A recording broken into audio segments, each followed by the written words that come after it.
Hello, hello. Happy Halloween. Okay, so I'm just gonna be doing Voruna to level cap today. Probably going for longer than usual. Nothing new. Didn't build anybody else for this. No grass costume? Nope.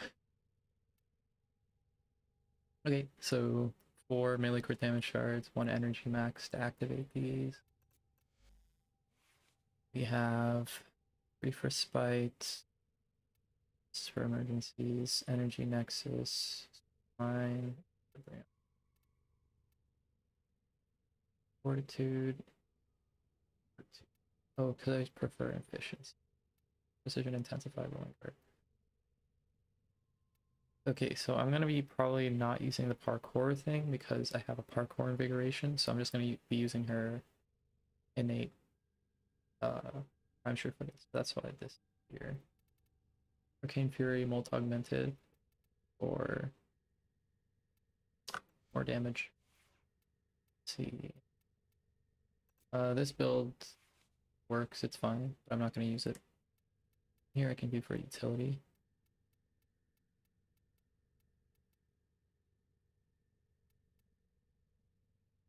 Nope. On weapon? Impact status effect. Let's try it. Let's see if I won't need the energy regen, but let's see if it does anything. Okay, this is for emergencies. The secondary fortifier is fine. Orange, just whatever. Average world. So this is a it is Sikala Ravi Vargi 2J. Sikala for attack speed because it's important for quality of life. Um, this ribbon is what you use. If you have a ribbon, you use Ravi. If you don't have a ribbon, you use I'm forgetting the like side one, sort of a side. Dockram. Um, so Dockram ribbonless Ravi with a ribbon. For the ribbon, you just want melee damage, crit chance, like yeah, just normal average stuff. Zodiac Contagion as usual, melee exposure for the most damage. Condition Overload is here because with status primed on targets, it does affect Zaz as long as there's a direct hit. So this will guarantee one shots on Thrax. That you necessarily need it, but if you are using this on a frame that isn't a melee platform, that's kind of important. And the rest is just stuff. Toxin and I don't know. I don't know if Viral is still the best for this. I don't think that it is. I think that normal Toxin would be better. But I just have the cold ribbon, so it works out. Riga, same deal as usual. Arc or glass. What have I done here? This this is the regular Virg. Okay, here we go. Chance or Tenacious Bond. That's all.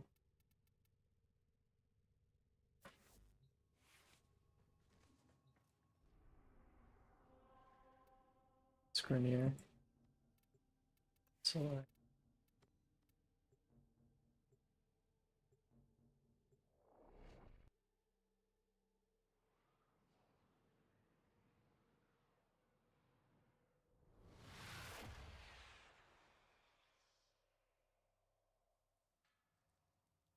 Grenier meddling with the reliquary drive has triggered a Void Cascade. Purge our exolizers and keep them purged, so they can stop the cascade getting out of hand. I'm just like looking at my energy regen. It's okay. Okay, so status effect resistance should give us prime shift footed.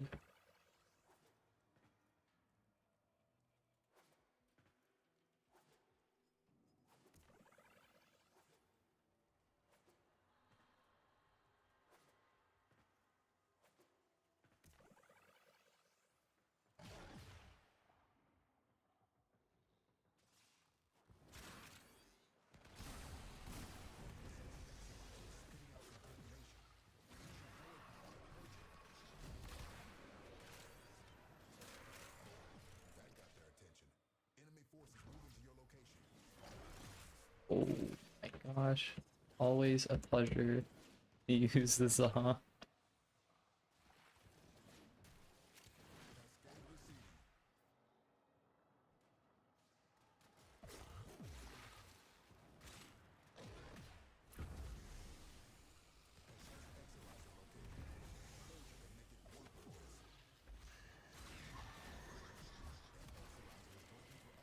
Yeah, okay.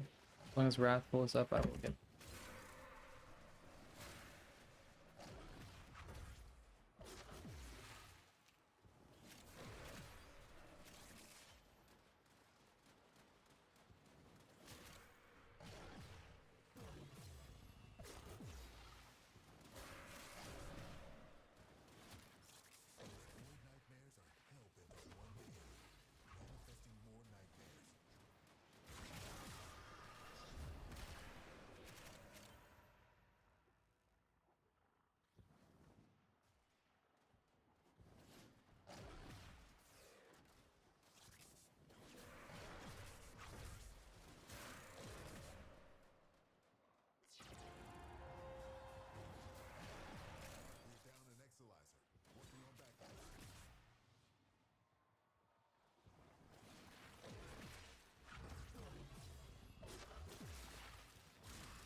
Oh yeah, the build is like super high efficiency, like absurd efficiency, because it's not supposed to be for high kills. It's supposed to be for like really like a stealth playstyle, like true stealth. So if you're not getting kills and like getting your energy ability, like orb regeneration thing off of 3, then like you need the innate regen somewhere else so you can maintain your invisibility and spam it. Since the cooldown's like 20 seconds, I don't think it gets too much higher even if you like fully spectration either. So with a Za though, that's like a non-issue for everything.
Gotta get my ability order right. I'm not pressing my 1 after doing any attacks. That is going to like actually get me killed.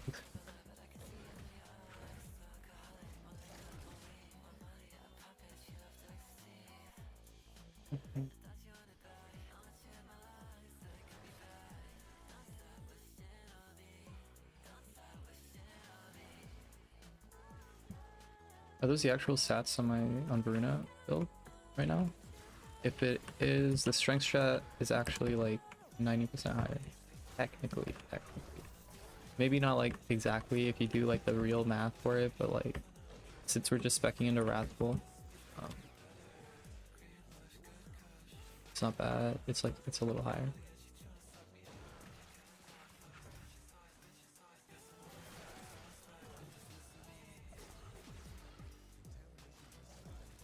442 million.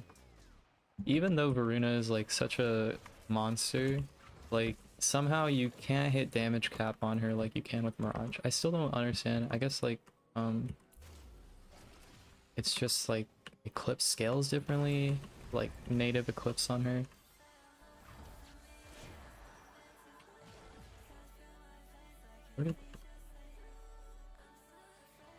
What? Probably hit it with a slash proc when I heavy attacked it, even though it was invincible.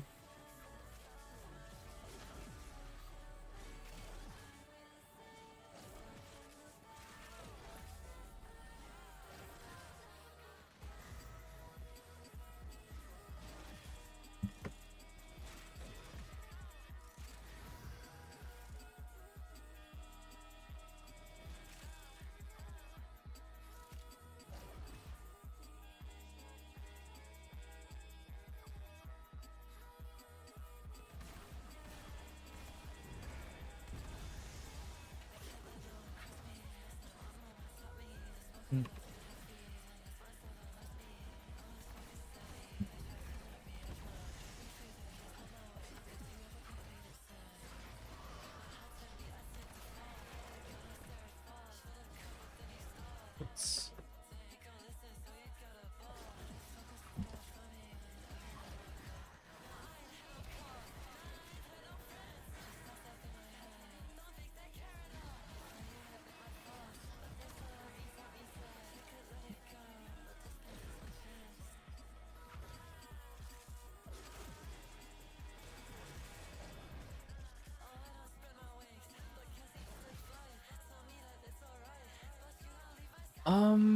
I'm pretty sure there's no convenient way to do it.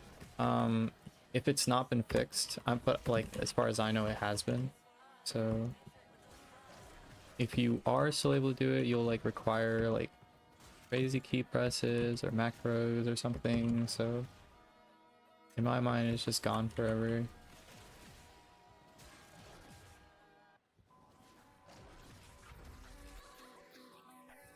Would be cool, but I mean, it's not even necessary. You can do enough damage with light attacks with like no combo scaling, like fine.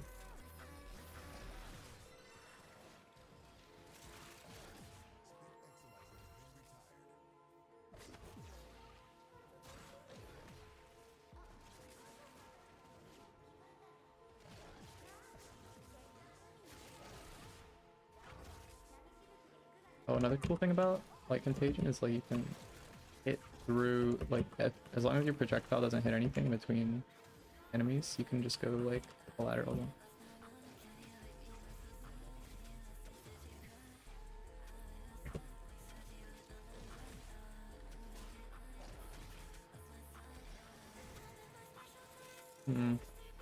Spawns are a little weird.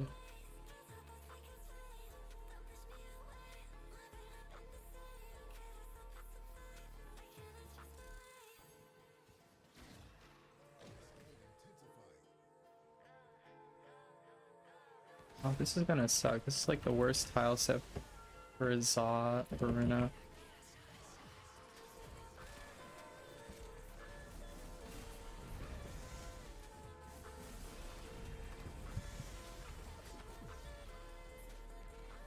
What?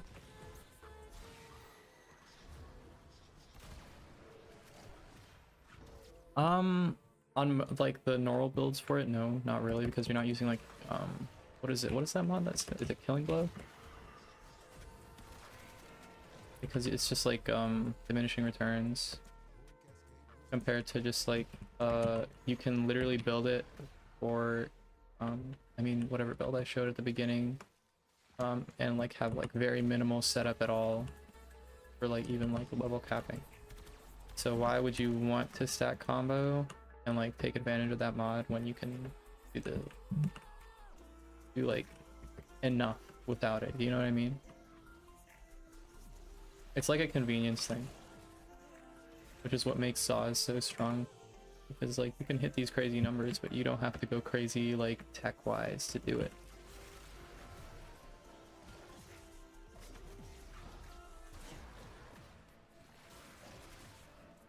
Hello. Projectile damage scales with combo. Oh, interesting. Yeah, after 40 meters. It's like another thing. Since it's conditional, it's like...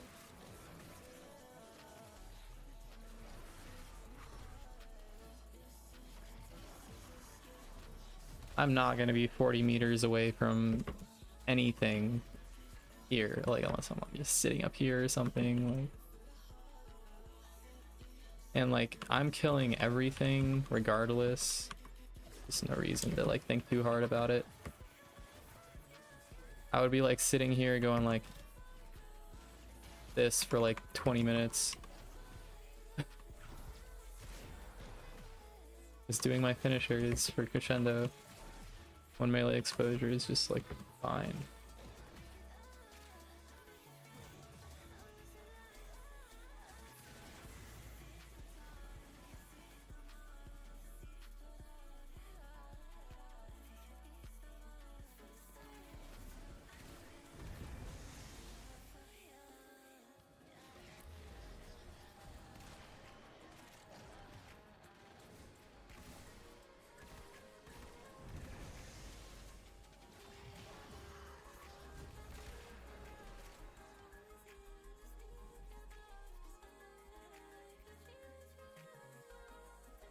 Yeah.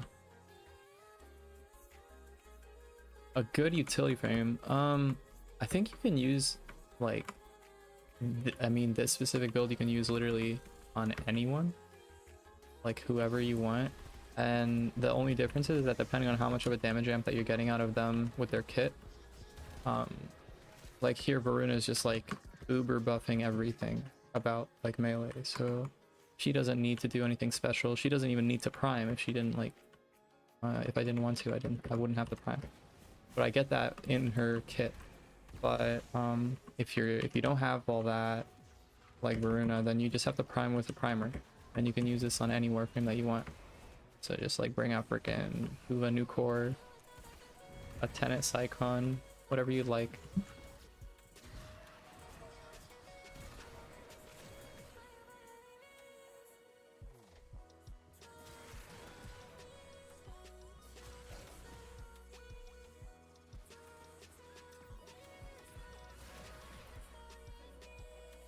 Some people also don't like Contagion because it's like, oh, it's too much work, I have to double jump and I have to go crazy and press space bar twice before I can like use it. But once you get used to it, it's like really chill. I like it at least.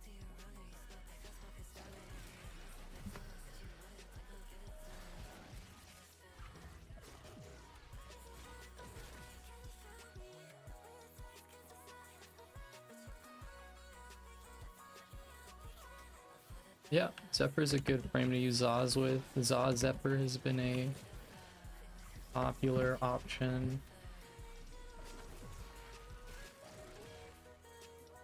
Garuda is good with Zaz because she, you know, can play around it with like the projectile and also with her shield, and she gets like her damage passive.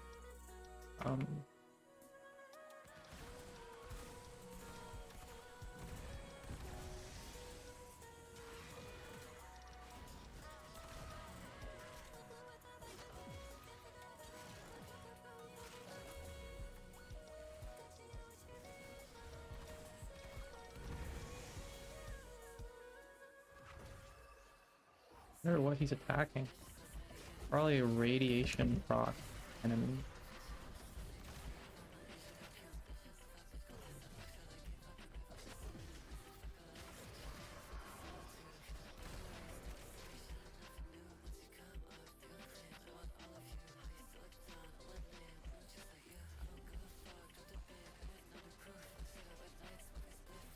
Ah, why is it shooting at me? Don't do that. I was just taking a sip of my Arizona.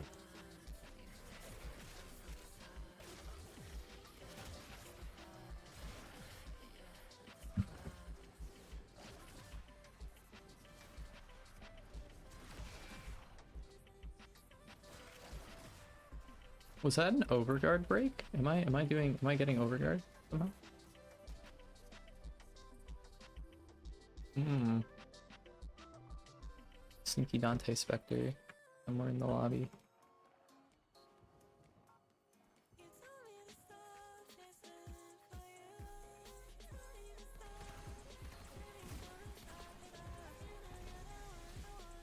Oh.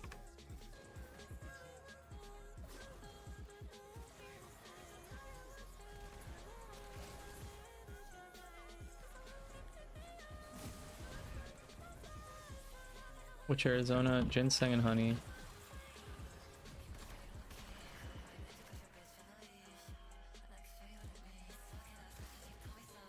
40 enemies with headshots with a melee. I love headshotting with Zaz.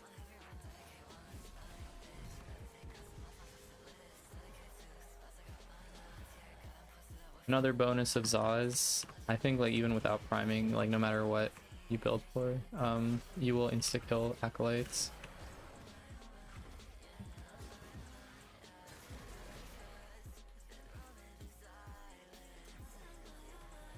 Why am I even picking these up? I'm just like funneling more XP into Matter Eye. I think I have 40 million Matter Eye XP now. I don't need anymore.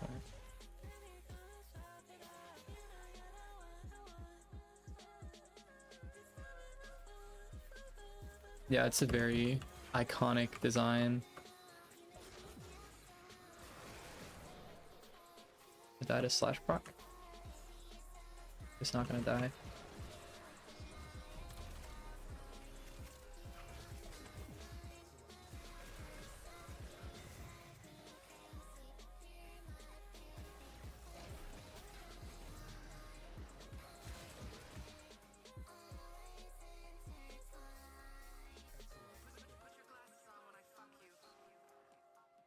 Oh yeah, Magus Cloud, just a good arcane.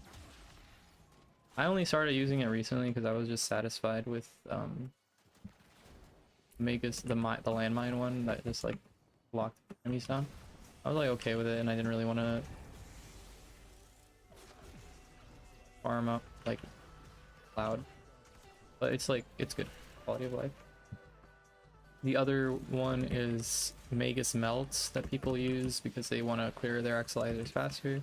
But for some reason, I already like clear my Exolizers in one burst. I don't know why. This tends to be the case.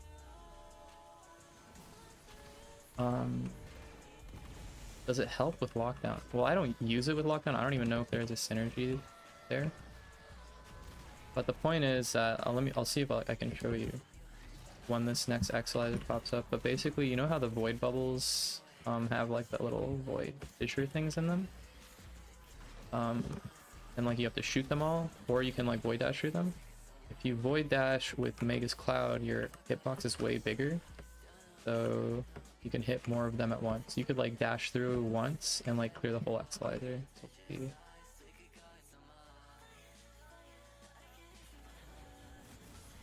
that's like 2 dashes, I got the whole thing.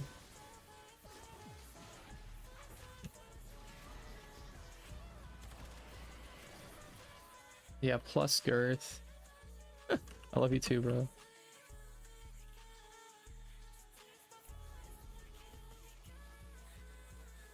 Quill standing? What you can do with your quill standing is start selling. We're about to pump in that Magus Cloud, guys. So first of all, start spreading the word. Magus Cloud, so OP. And then we can pump and dump it. It's gotta be a group effort though.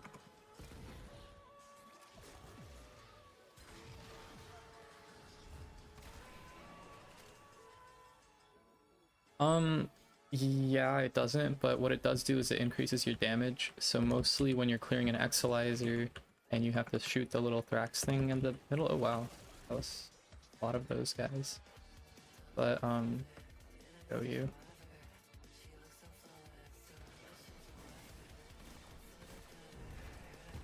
Like that thing, when I have to shoot the little pillar of like Thrax guy there, it does more damage, so you can like more consistently one-shot it.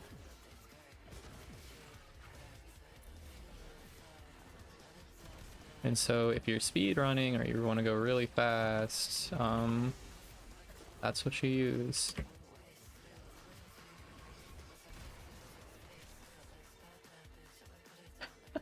Start stocking up on Magus Cloud, guys.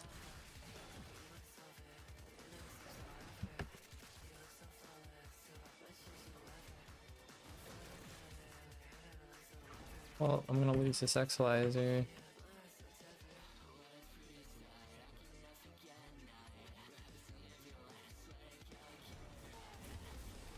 But you're right, most of your damage when you're killing Spectral Thrax comes from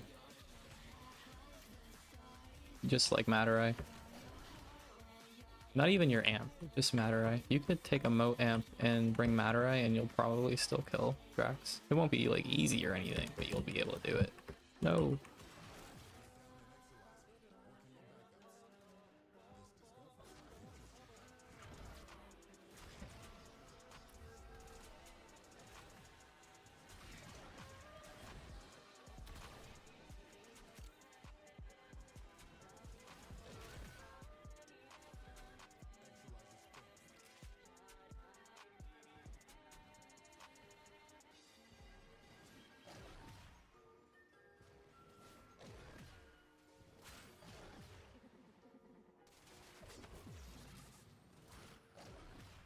Oh, movement bug. Is it fixed? It's fixed. I was like moving to the left.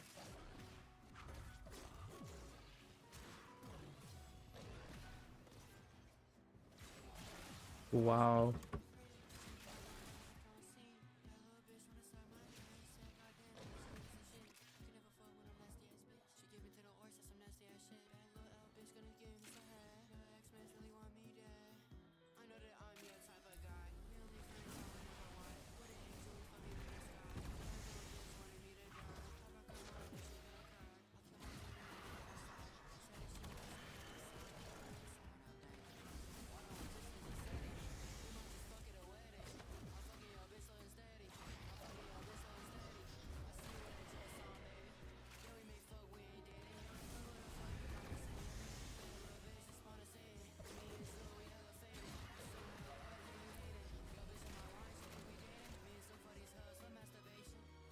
Oh yeah, I don't even, I'm not even gonna like say how many of those decorations that I've already bought.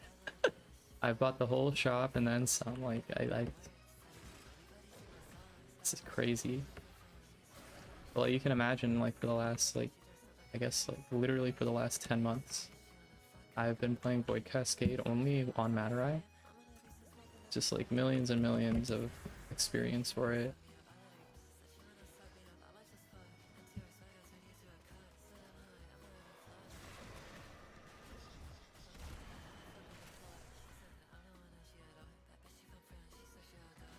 Yeah, that was like a problem I had back in like 2016. I was just overusing Xeneric. But back then, that's what was strong. Okay, Bombards are actually gonna kill me, straight up. Those guys shoot? I'm done.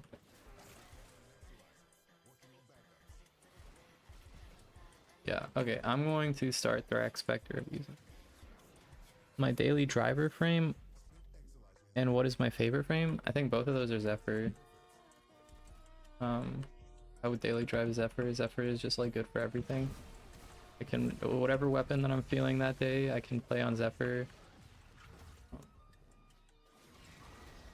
I can bring her to Archon Hunt, I can bring her to like speedrun Netracell, I can do like, well, not EDA, that's just dependent on whatever frame I have to use. So like, you know, like anything daily that I have to do, I can do with Zephyr. And she's just also my favorite frame. I would have done Zephyr today, but I mean, I already did, like, sure I did a stream on Zephyr already.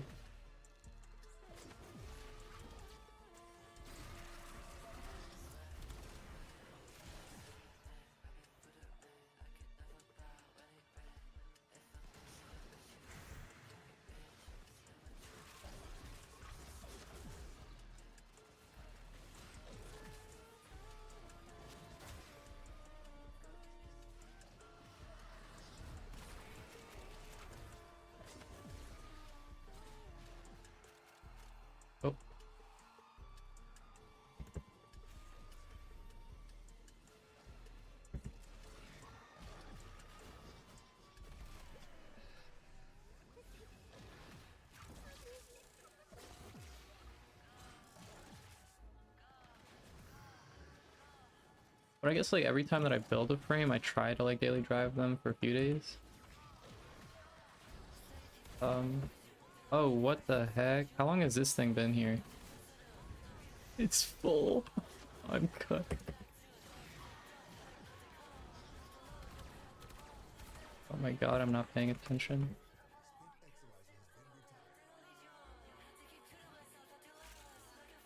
I think I saw it spawn and I just assumed it was in the other room. Like I thought it was this Exalizer, so I didn't go.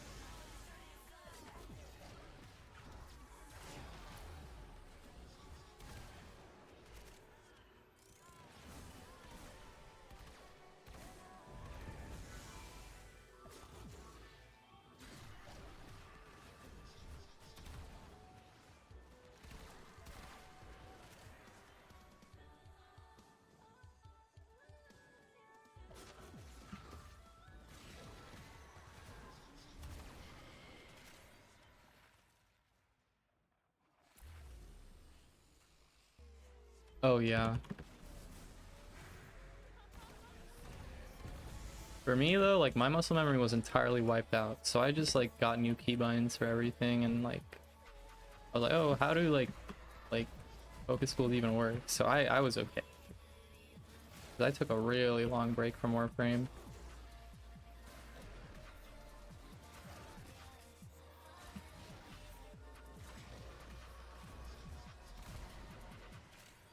And if it wasn't for like Void Cascade, I would probably be on a long break now because I've just been going hard at Warframe for like so long now. Like, I can't even remember the last time I put this much time into a game.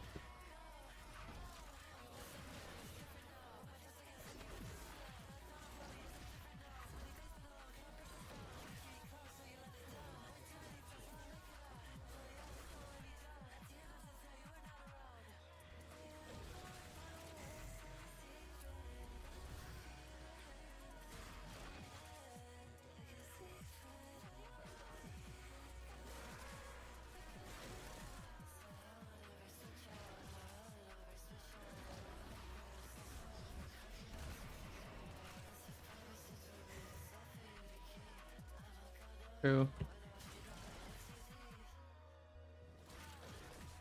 I try to bullet jump in every game that I ever play.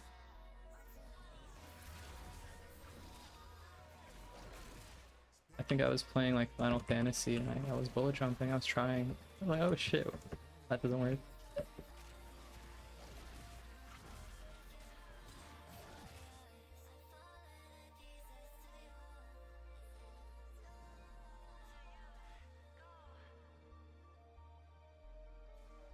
Oh yeah. Hopefully it'll be like fun content. I think that it should be pretty fun. It'll be so much new stuff though, like maybe it'll be like it.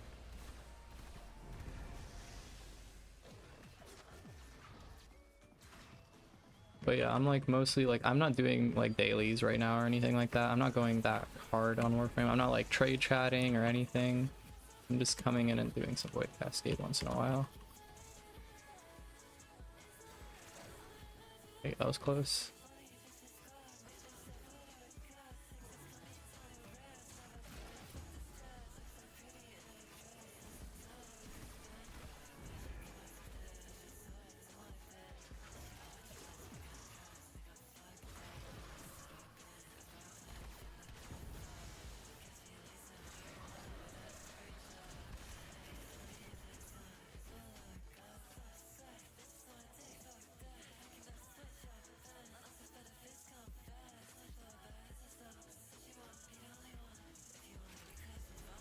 Whoa, dangerous.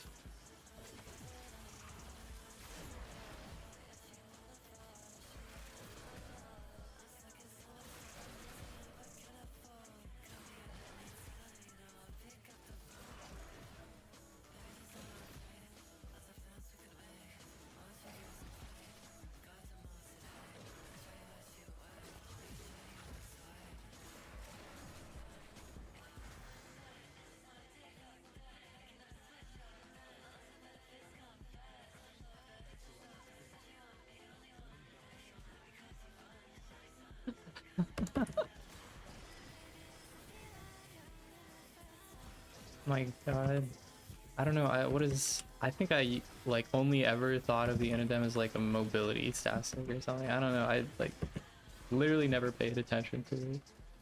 It's such a weird incarnate.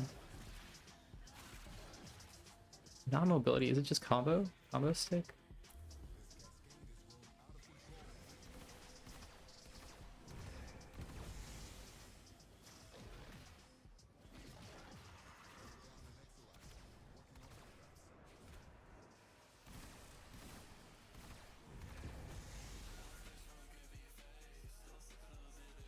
They aren't shown in the damage numbers.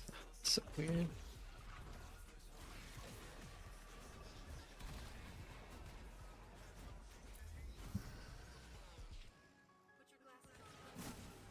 Like that. That's the Magus Cloud difference right there.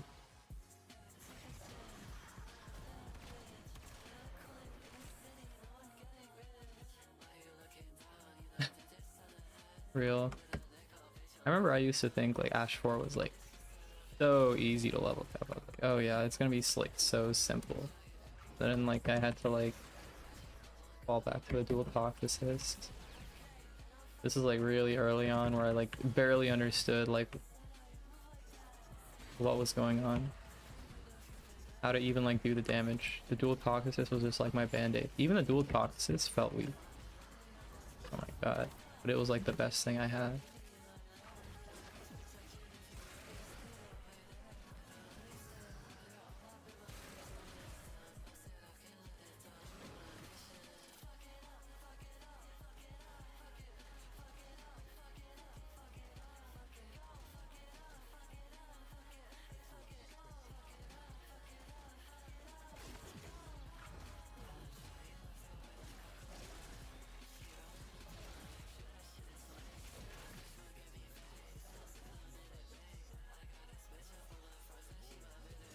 If it's to a friend, like I understand. Like right now, I'm holding on to a like.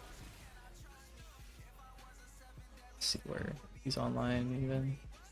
For wake up, I have like a 3,500 plat ribbon that I've just been sitting on. Like he just hasn't asked for it, and like I haven't like remembered to give it back to him, but I just have it. It's like my tenant Diplos ribbon. I have to give it back to him, or I have to just buy it. I think I'll probably just like buy it outright from him. But like I totally get it. Like if it's a friend, like it doesn't matter how much plat you're losing. At least to me, like gotta give him the homie discount. And like regardless, like who even is for a week? No, now it's been like probably 6 months that I've had it. I can look at the like chat logs and see how long it's been. It's been a long time. Like he rolled it like right around the time I was getting into Profit Taker. He was like, oh, I'll just roll like a tenant Diplos ribbon also, because I was rolling and I was telling him about it. And he's like, I'll roll one too, and he gets like a perfect viral damage like amazing roll. I was like, oh my god. And he's like, you know what, I'm not really gonna be doing Profit Taker speedruns anytime soon, so you can have it, you can use it, like borrow it from me. I'm like, oh my gosh, yes, thank you. And I have been taking full advantage of that, even though I have not done a Profit Taker speedrun in like so long now.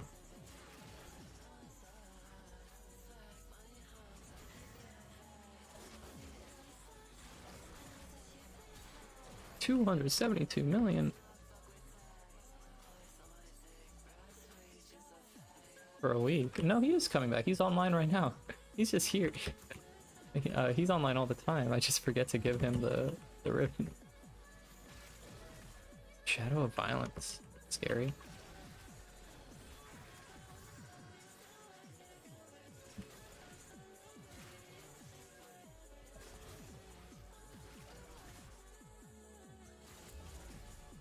Oh, the Exilizers are spawning.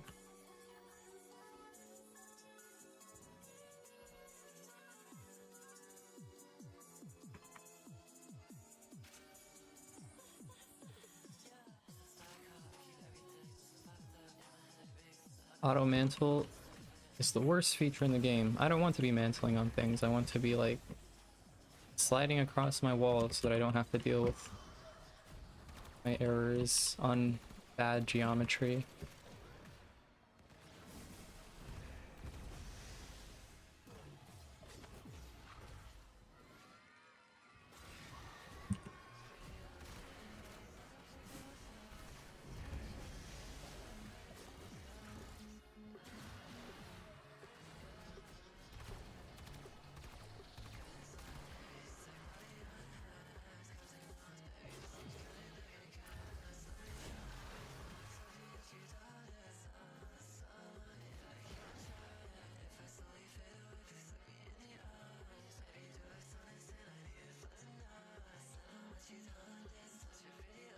Yeah, I have a few people like that who just haven't been online in like so long, but this is somebody who's like active in my clan.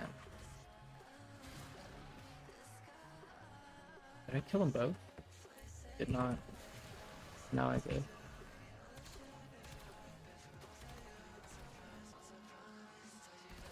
Try not to kill my domesticated one. Legatus, I don't think can be domesticated, so I just always kill them. But sometimes they actually are.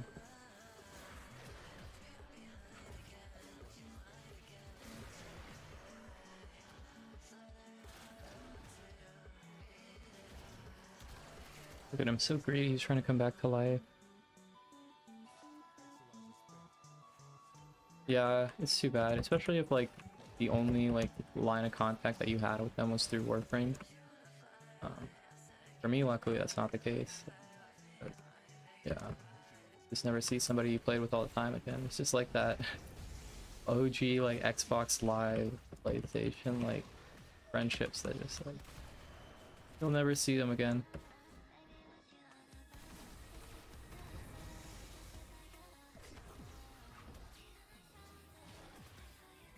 I missed. Very rare because I'm an aim demon. So good.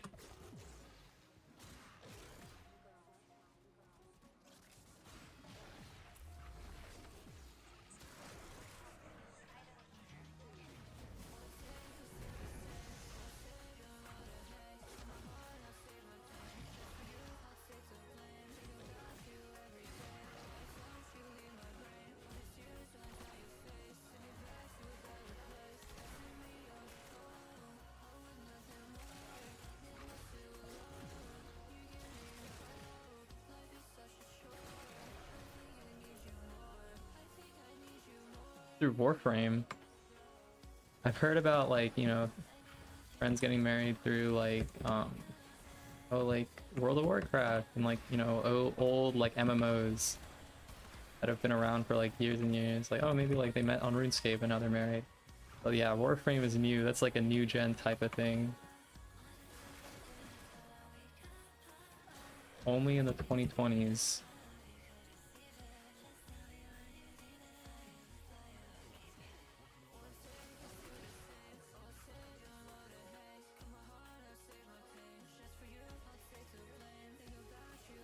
By violence.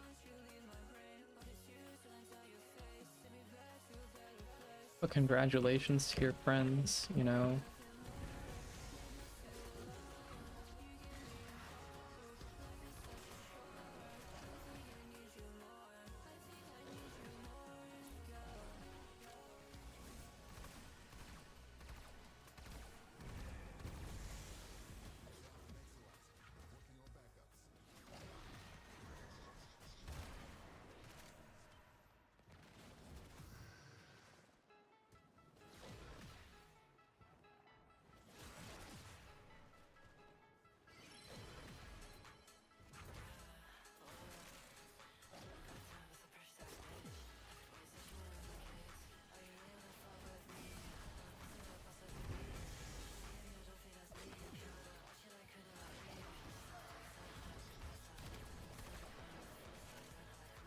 I know, right? Yeah, like Warframe's like actually an old game now. Hard to come to terms with.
Oh my gosh, I love red numbers.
Love you too.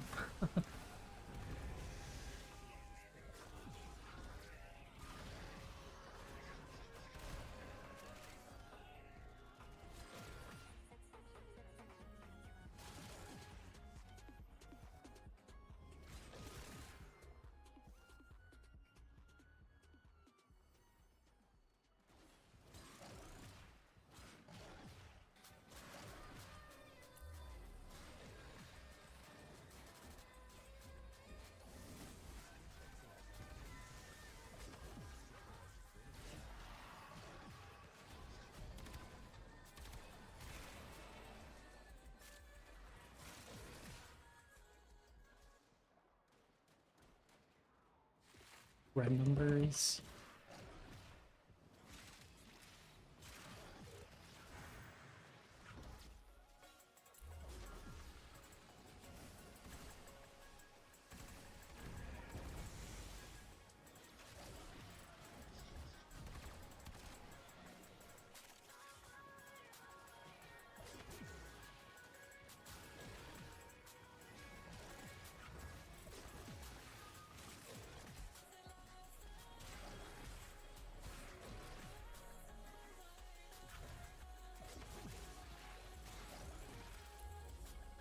Yep, it's a Zaw.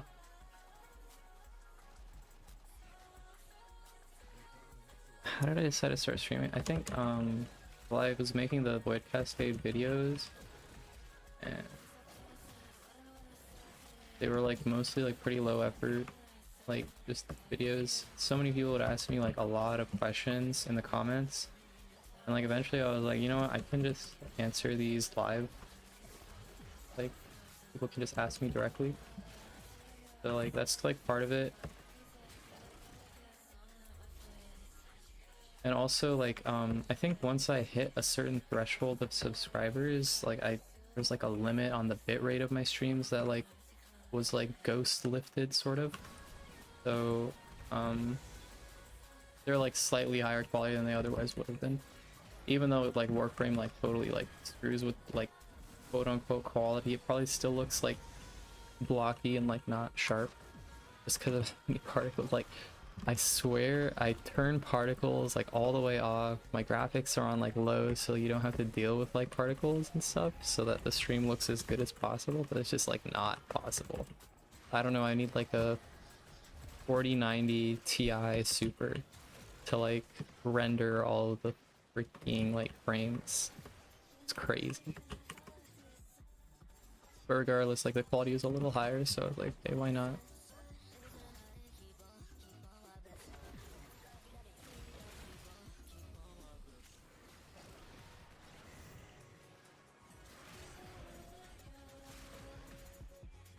So like this way I don't have to like record like voiceovers for anything that. I just like I'm here and you can ask a question, I can answer it.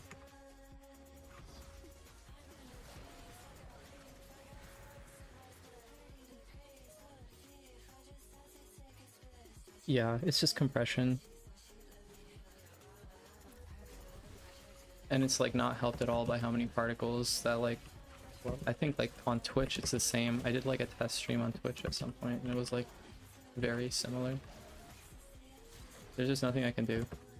I looked it up online for like other people who are like, how do I record like even like my videos don't come out great, and my videos are recorded on like 60,000 like bits, like it's something like crazy. But it doesn't matter.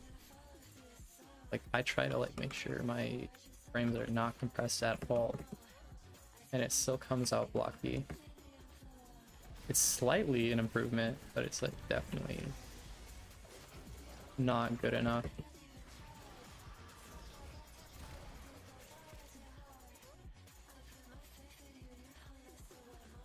Yeah, they are underrated. I don't know, people think that like the Za nerf, like okay, this nerf by the way happened like, I don't know, like a year ago. I don't even know how long ago, and like people are still like Zas are not good. But they still are. They're very versatile. Zas in my mind are like the same tier of like dual toxicist or purist, like in terms of like just put it onto any frame and like with minimal conditional like things, like for some frames you'll have to prime with the primer, but besides that like it's just plug and play. You bring a Za and you can do crazy damage with Mirage, specifically because of I guess how Eclipse scales. Like you get to do damage cap for free. It's so good.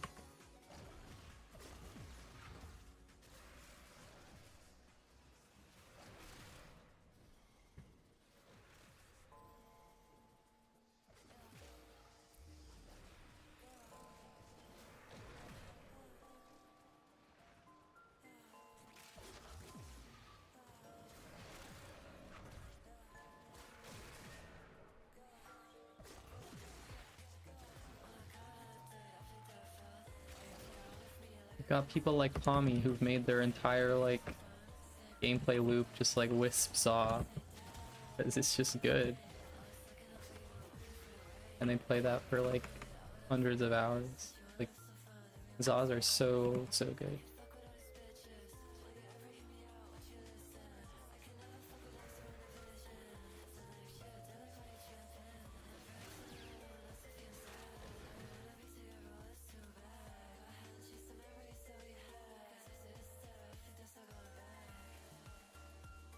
Yeah, that's true.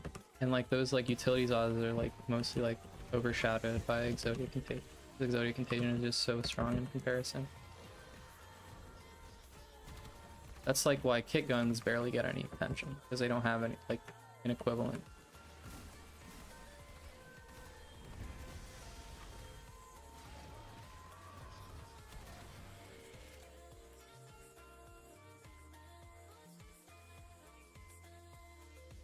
Yeah, basically the current meta is about as good as things get. And if you are outside of it, you're like working really hard to make things work anyways. Which for some people is fun, but for the most of the community is like, why would I do all that?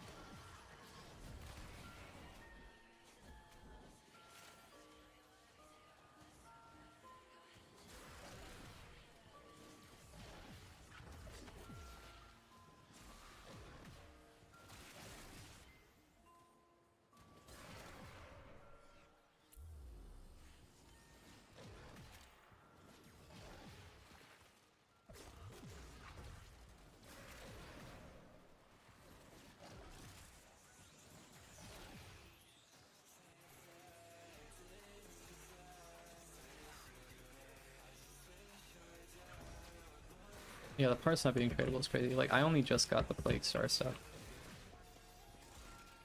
I didn't have it before that.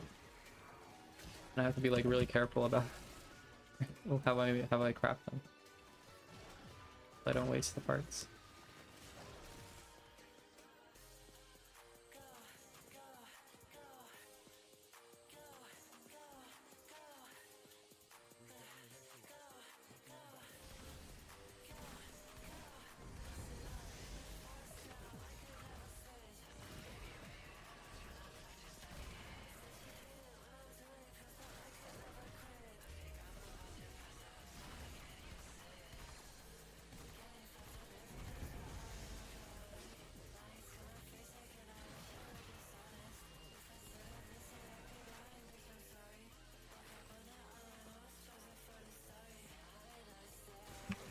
when I was getting into Eidolons, I had the same issue because like people were just like, oh, use the Vassal Lock, and I was like, oh, how do I get it?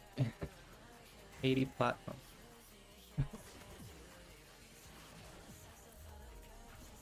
At least back then it was 80 platinum. I don't know what it's going for now, it's probably similar.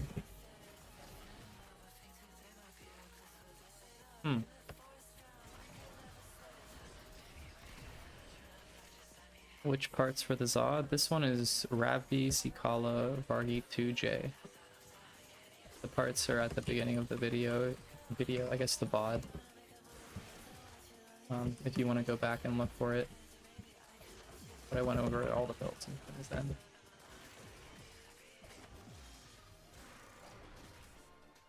$70 plat now? Wow, not too different.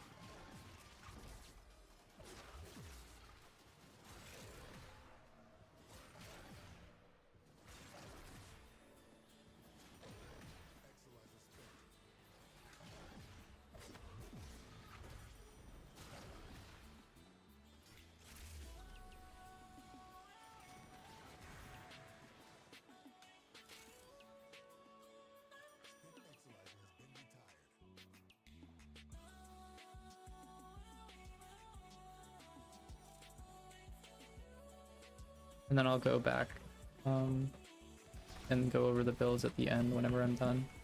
I was thinking though that I would be like a lot longer than usual. Maybe the midnight Eastern time, probably 200 Exilizer or so. But I'll see, maybe I'm not feeling it, who knows.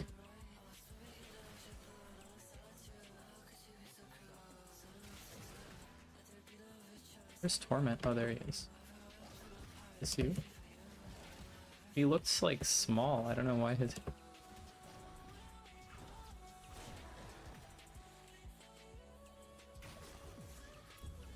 Oh.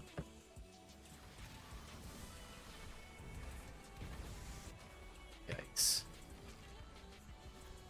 Oh, Doriga's...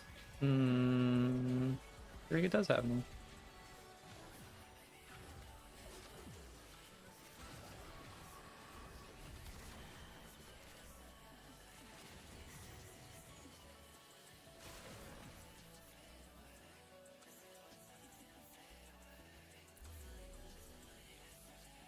No, you don't need to combo sack for this. This is just normal contagion.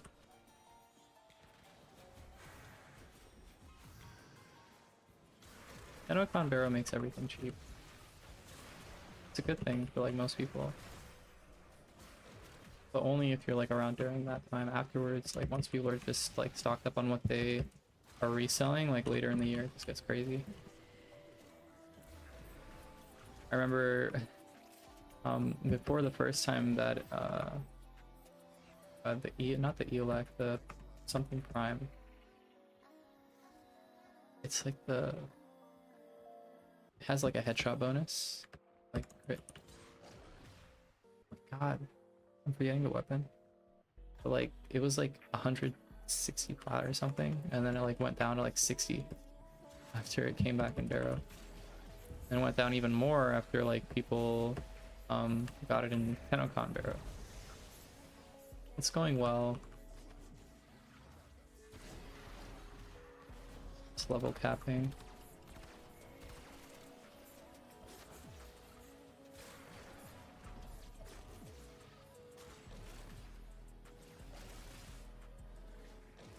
AX52? No, not the AX52. It's the other one. It's the Grenier themed one. Like, not the EOLAC, but it's like, it looks like the EOLAC. Sort of.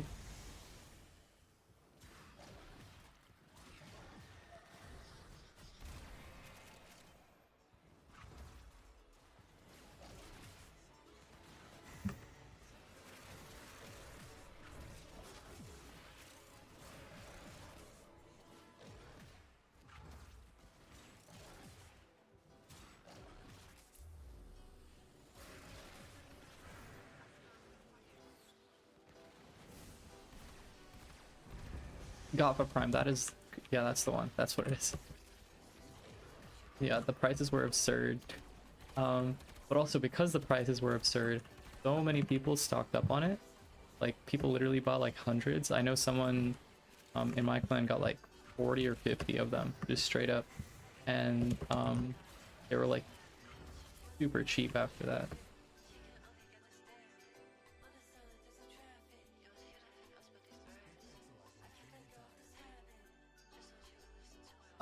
So the Balazar is good if you want like attack speed and you only want attack speed, but the Ravi is better for damage, especially with a ribbon. Otherwise it's stock ram.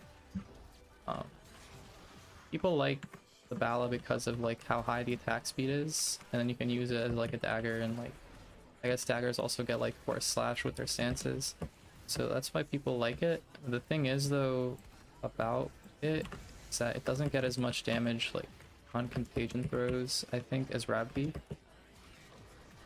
does. It's just like popular, and I think it got especially popular because of like back when people had to like super farm Profit Taker, Balazar was the way to do it, and stuff like that. It still is the way to do it. Still use a Balazar. I know like Nightmare Frame, oh my god, like back in February made a YouTube video about the Balazar. And like he was like, oh, use Voruna, Balazar, no armor strip, you level cap. And like that just wasn't the case. Like use it with Roar, by the way, with Roar as your like subsume.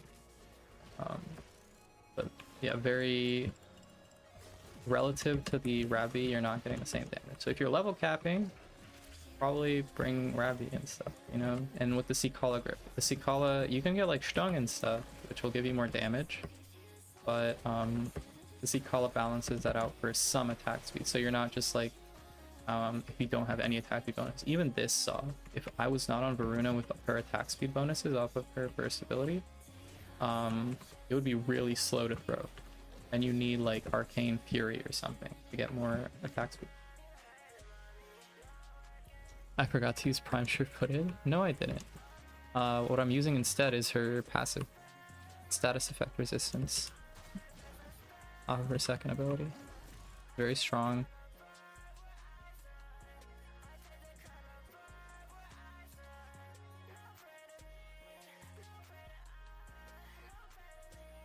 Oh yeah, and there you go. There is a better explanation in chat.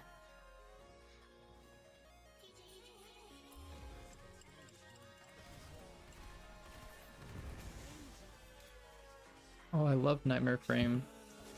Lately Gunnar Frame. Apparently, I think that he's just been playing The Last Descendant or something. I don't think he's done Warframe for a long time. I think I see like shorts that he publishes like pop up in my feed. I don't know if he like posts those like recently or something, but basically I don't think he's made a Warframe video in a long time.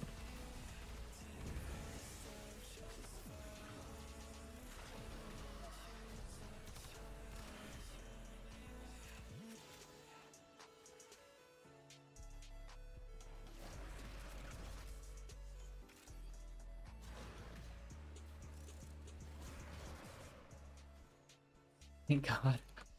Get him out of here. Now the main people are like, what is it, Warframe Flow? He makes good videos. Pretty good video. He kind of butchered the Falcor in his recent one. He like didn't do it full justice. I think he says that it's still not as good as the Zorus, which is unfortunately not true. But like he still makes okay videos.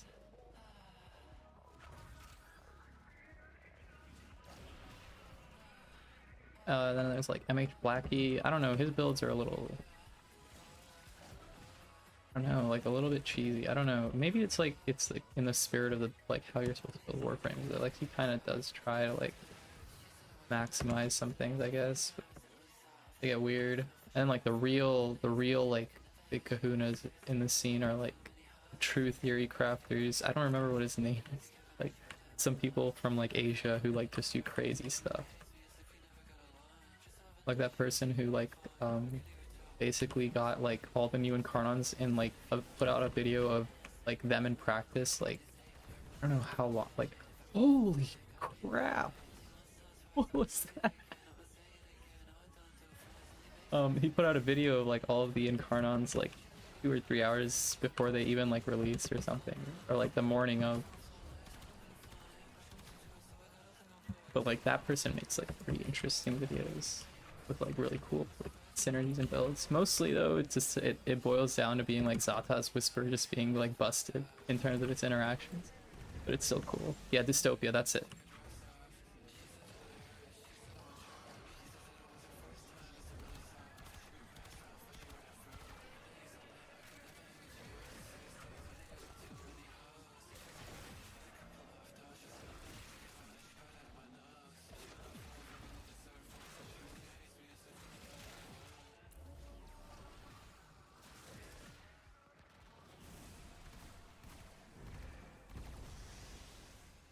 Yeah. That was a little fishy, but pretty interesting though. It helped me like inform my build. That's why like I was like so set on magnetic Sybaris, because I saw how like easily it was rocking like um status. I was like, holy crap. So like immediately when I got the Sybaris, I just like spec'd in a magnetic and it worked. It worked okay.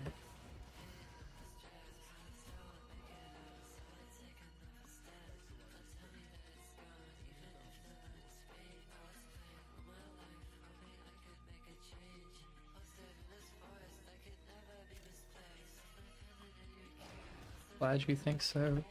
Recently, I think I hit 700 subscribers, so I don't know, like too many people.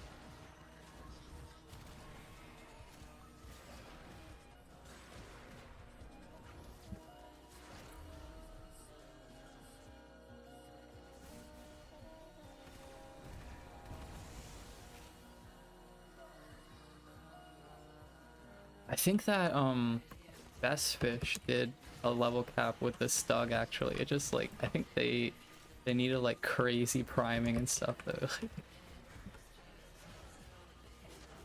But they did it. I think they managed to kill on a Thrax like at level cap a few months ago. I think that they're an American player. I'm not sure. Maybe Canadian. I don't know actually.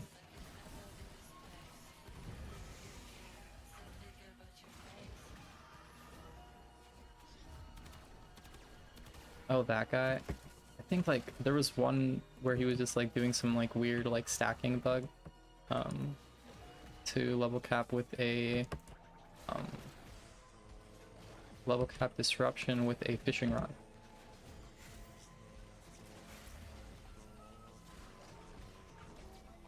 That's kind of interesting.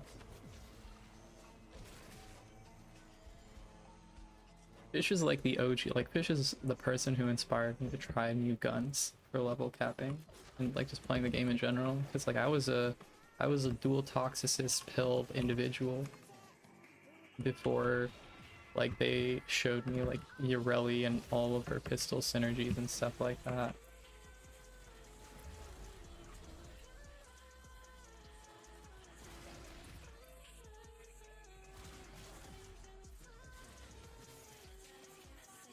And it was like lucky because that's around the time that I was getting like extra bored, like with playing the game. Like there was like nothing new to do.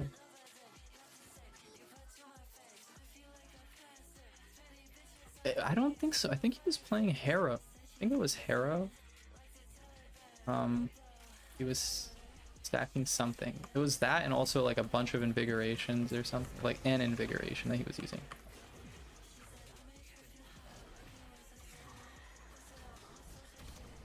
I don't know, I'll have to go back and look at the video because I watched it so long ago, but I remember that the point is that he level capped with a fishing spear.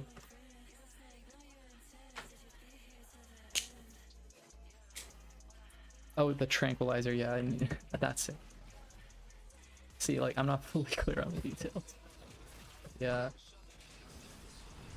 Legendary video. Was that Thrax teabagging me? Not cool. Alright, where's this guy? He's gone. We don't talk about overstacking. I should have done that in my Ivara run with Sora Pips. Would have been even cooler. Mining drill also, dude. Of course he did. I wouldn't put it past him.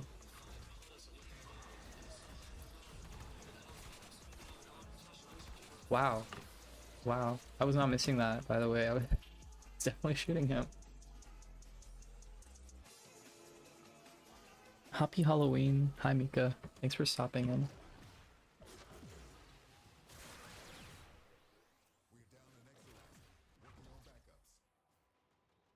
Any other melee I suggest for Voruna? What's your favorite one? Like, what is your favorite melee weapon? Like, as a genuine question. Like, what do you love to play with?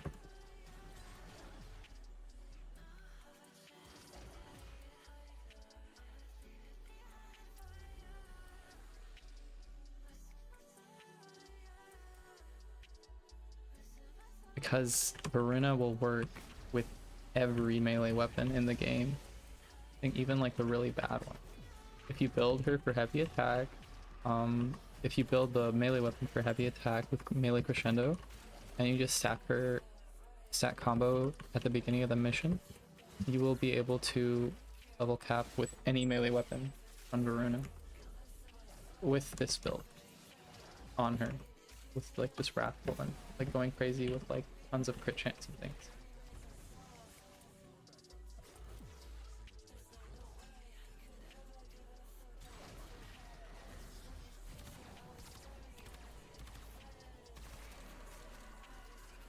Yeah, like every single, because the other thing about Voruna that is like that just like buffs the heck out of any melee weapon is that she gets her guaranteed slash proc, and her guaranteed slash proc, if you do like 2-3 million damage, even like with like a really weak melee weapon, you're ticking for 2 to 3 million damage with your slash proc that comes off of that. So all you need is 25 million. You do like a couple of those attacks, or you even do one and you just wait for it to go like tick up with status duration, you'll kill everything. That's true, yeah. When you die, you have to rebuild it. That's why I have my methods and not die.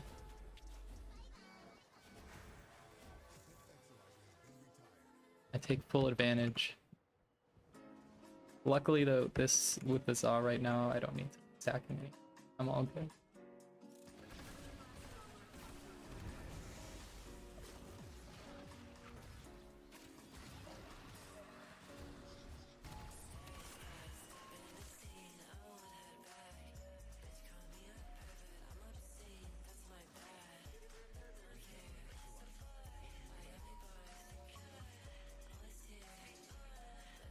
Tranquilizing Eidolons to death is crazy work. Yeah. So fun.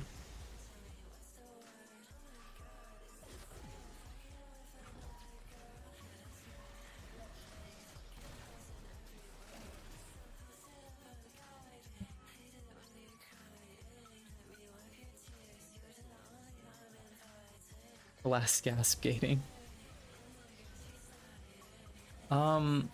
Yeah, I think arrow mods are just the best way to do it, personally. So like I would say that. Then you have your Bronco with your, oh my gosh, Dizzying Rounds Bronco. People use that. The reason I don't like to recommend it so much is because you lose out on a secondary slot. So if I were to go down, do I have Brax nearby? I do. So if I were to go down,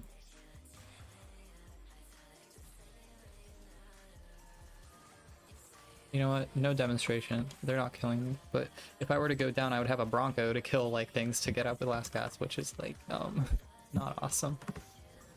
But if I had brought like a Furious, I could like kill a Thraxus near me or something, or like a dual Toxist, and like get off of its Spectre. So like in an emergency, not awesome to bring a Bronco. But you can do that, and then the last way is Mercy kills, which is the hardest. It's like the least consistent. You have to like get an Eximus or something like low enough to not kill it. I don't know. I feel like that's like a really bad way to approach it. Not bad, but like it's hard. It makes it really hard. I think it'll take so much longer. But like with arrow mods, I don't know if I can demonstrate how to do it like really easily right now, but I will try. Let's see.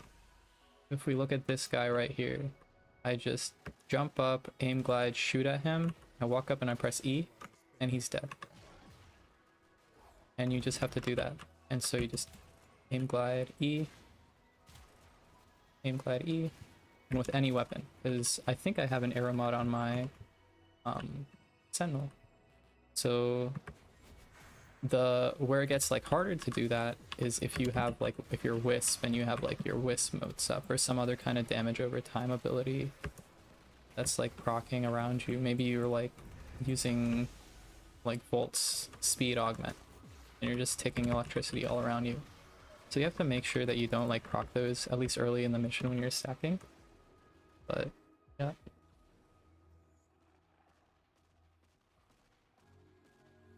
Yeah.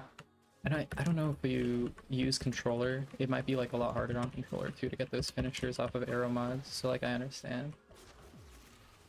I feel like I remember that you did use controller, but I'm not 100% sure.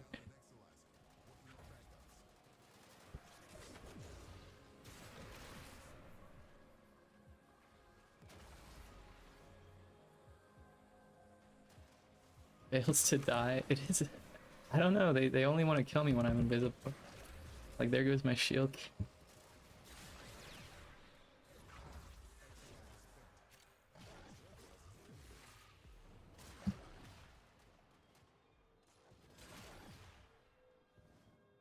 Oh, you do play PC? Yeah. It's just like once you get used to this, like you can do it with any weapon because you don't even have to do a lot of damage. You just have to jump, aim glide, E, or whatever your finisher like thing is. And another thing that I have is that I'm like, for some reason my like interact button is bound to my reload somehow. I don't know exactly how that works. But like sometimes I end up reloading my gun instead of doing a finisher too. So if you also make sure that your keybinds aren't overlapping like that, it gets easier. But it's just like a muscle memory. Once you practice it and get it, there's no way you'll... Boom. I think I'll die here. No, I don't.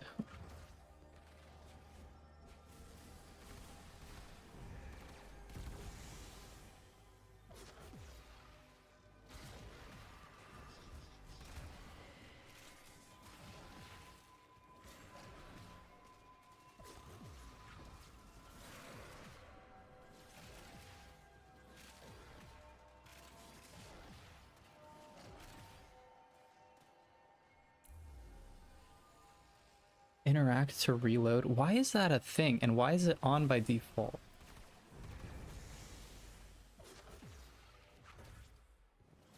That's so... I feel like that's a useless setting. I feel like that is just not... Like, there's no use case for that.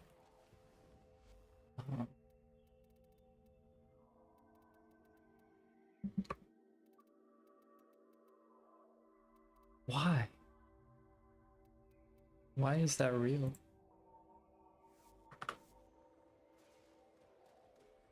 Oh yeah. Anything with any melee is so good.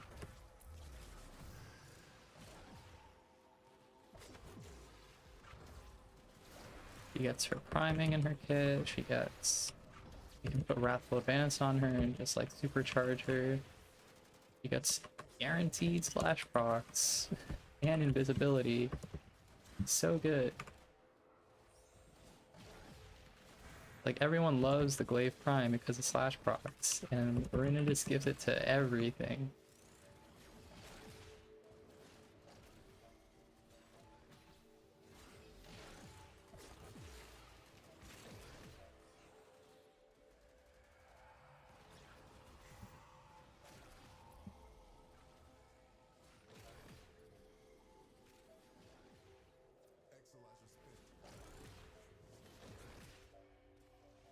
Oh, the Exilizers are spawning.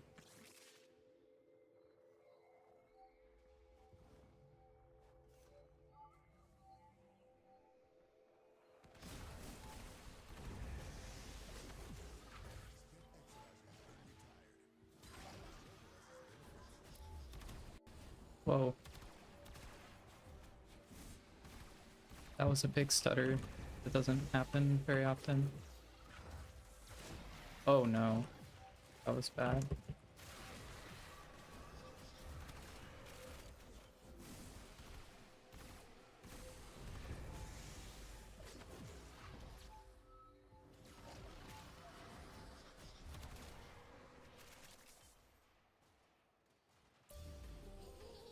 Feats of Warframe strength?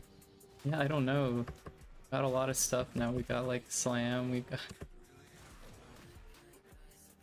you want to do damage, there's a million ways to do it.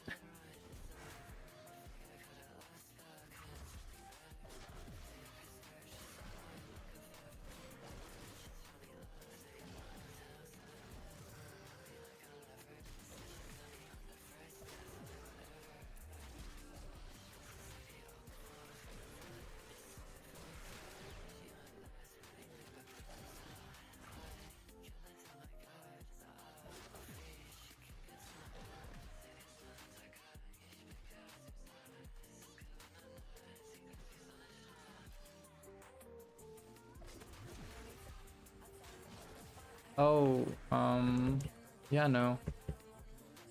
I think that um those limitations that they have. Oh, who's this?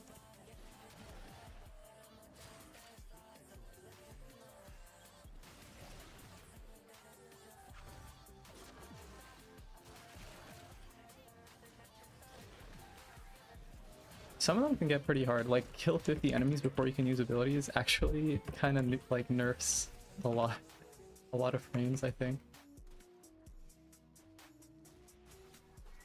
Oh, you mean like for mastery challenges? I don't think they're gonna change the pattern. They just want that to be stupid easy. Except for the stealth ones. The stealth ones are rough. More stealth ones. If they can't do that, they would like have people rioting.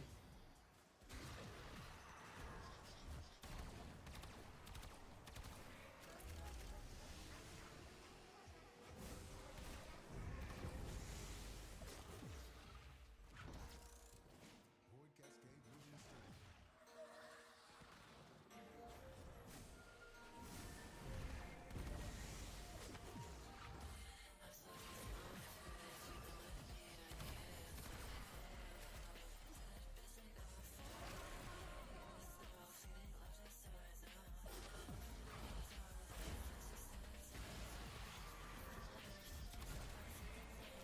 What's secondary? This is just a purist.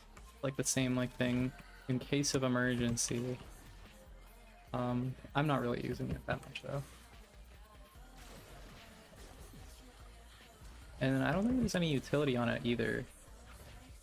Oh, hang on. I'm low on energy. Easy fix. Press 3. More stealth. The stealth challenges are actually hard though. Those are the ones that everyone complains about. They gave me trouble too.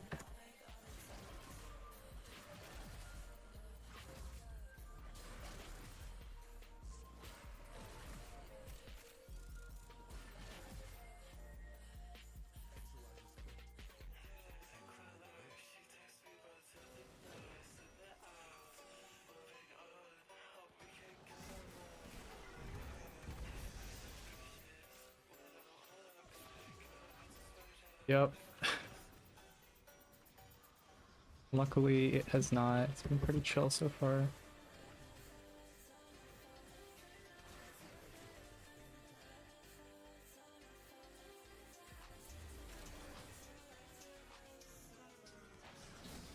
And now in theory, it will not hit the fan for the foreseeable future. As long as I am paying attention. Oh god. I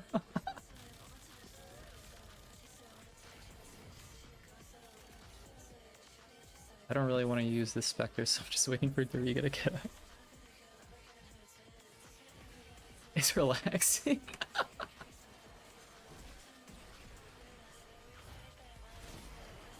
I'm glad you think so.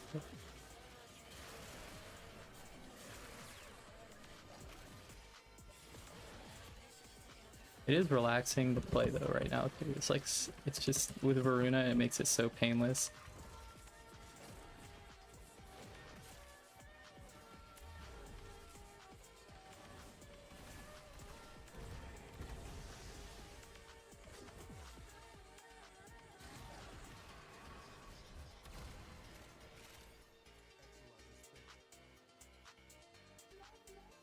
Yeah, yeah, that makes sense. I don't want to do that either. Who wants to subsume Crispus? But yeah, I don't think I even have like spy meta frames built. I definitely don't have my Wukong built for anything at all. Like, I should build him for like stealth at least. But I'm like so lazy. I just don't like it. I actually have no preference for tile sets on solo runs. The only time I have a preference for tile sets is when it's a squad, like when we're farming. But for solos, like I'm okay with like anything because I don't have like a time limit usually. Maybe I do sometimes, but like right now I don't have anything to do after this, right? So I'm just gonna go to bed. And whenever I feel like it, so I don't really care if it goes faster or slower. So I'll take anything. I'll even take amphitheater or like, you know, you see like the aggro zone spawn here. I don't really mind because when you're solo, there's not a whole lot of like stuff that you're optimizing for, unless you're like speedrunning or something, which I just don't do.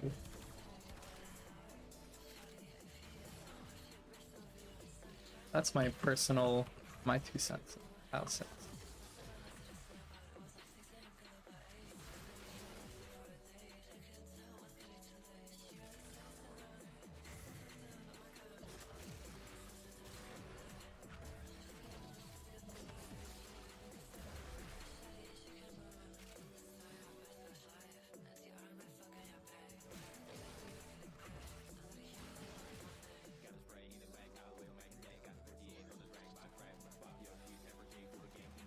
Yeah, it's a really like even the new, is it not a fairy tale?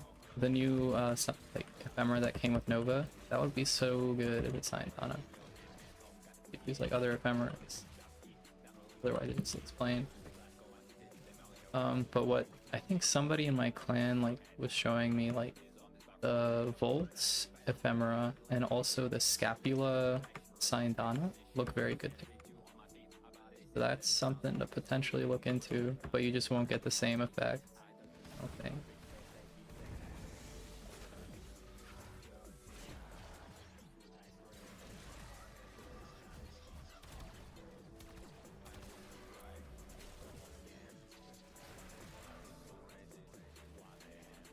Yeah, it has, but that was like a long time ago. That was like before I knew what I was doing. Like now, I guess it's like I just have I just do this so much that like I kind of know what to do, and I value parkour speed and stuff also. So I can generally get around any map fast enough. Like I'll never restart a run because oh, this tile set's got room 1 and 3 too far away from each other. But I have failed runs for that reason in the past. I think definitely like the one that like comes to mind is like the first time I was doing a solo level cap on a frame that was not invincible or invisible. Like the first time I did one that wasn't on Ash was on Nova, and I failed the run at like 100 and like maybe 99 accelerators, something like that, because I was just too far away from the first room. And I was like so like laser focused on like these 2 or 3 exolizers that I let 4 or something spawn in anger.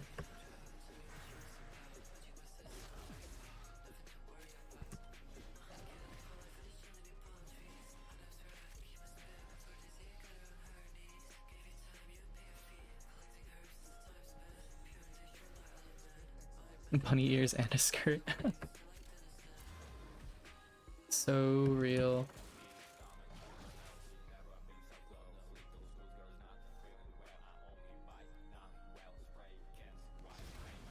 I like underuse the bunny ears, to be honest. The only time I've used them in recent memory was for Korra.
Every frame.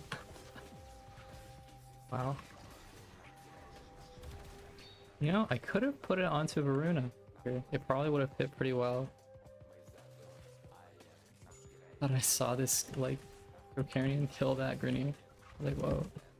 Brutal.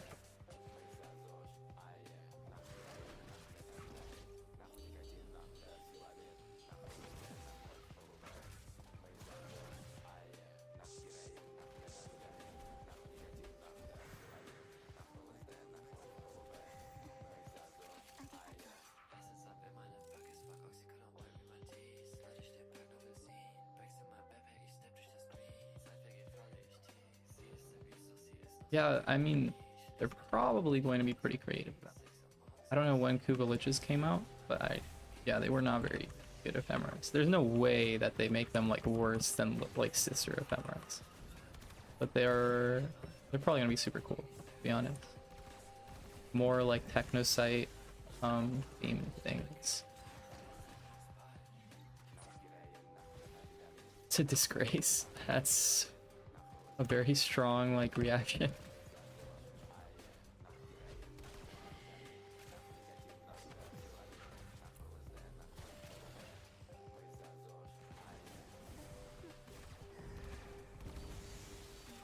I think in theory, probably you could. Probably with Zata's Whisper. If you did Zata's Whisper, you would damage out with this.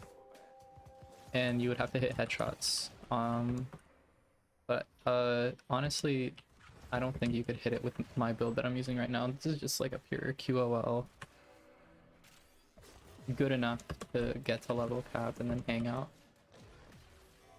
It was designed to be used with like not a Za. So this isn't like supercharging the Za or anything. This is just like to work around her slash procs and like hit and run enemies with like other melee weapons. That's why it's got so much energy sustain, because you're not supposed to have a high APM.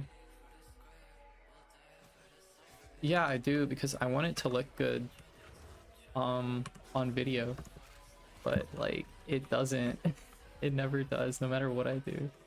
So like I have like a weird like mixture. Some of my settings are like on higher and some of them are all set like lower off.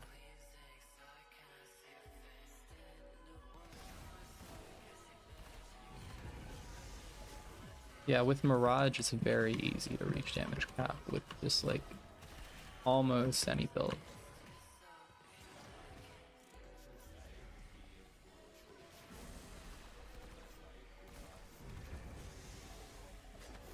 This guy in Mirage.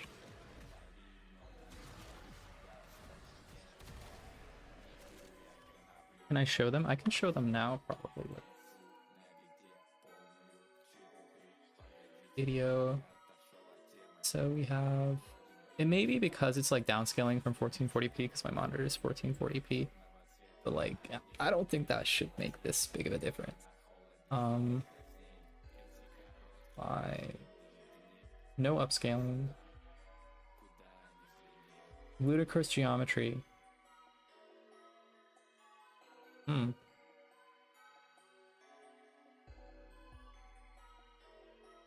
Hmm. You can probably set this lower. Medium shadow quality. I'll set it to low. Let's see what happens. Low. Texture memory high because I want good textures. Maybe I should set this to low. Maybe that'll help me. Be good. Particle, yeah, low. Never, no particles. No GPU particles. I don't know. Maybe I'm okay with this. Both base damage mods? I'm not sure. I don't think you have to. I think whatever build I was using in that video, I think it's the same saw that I'm using right now. Same build. So if I'm using both base damage mods on it, I don't remember. If I am, then yes. If I'm not, then no. Dynamic lighting off, off, off. Medium. I'm okay with medium. High shader quality. Up the field. Distortion. Glare. No film grain. No bloom. No effects. Color correction. Contact shadows. Sure. That's like occlusion. Character shadows. Sure. Sun shadows. No. Enhanced decals. Okay, let's try this. Let's see if this makes a big difference. Wow. Wow, that's very clear. Can someone go back and compare? Like, is this much better? To my eye, this looks better. This looks very good.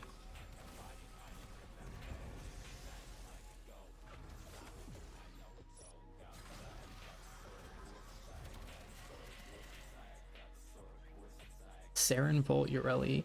For frames like that, you can bring like a utility primary. I don't know, you could bring like a primer, you could bring like the Cedo or something.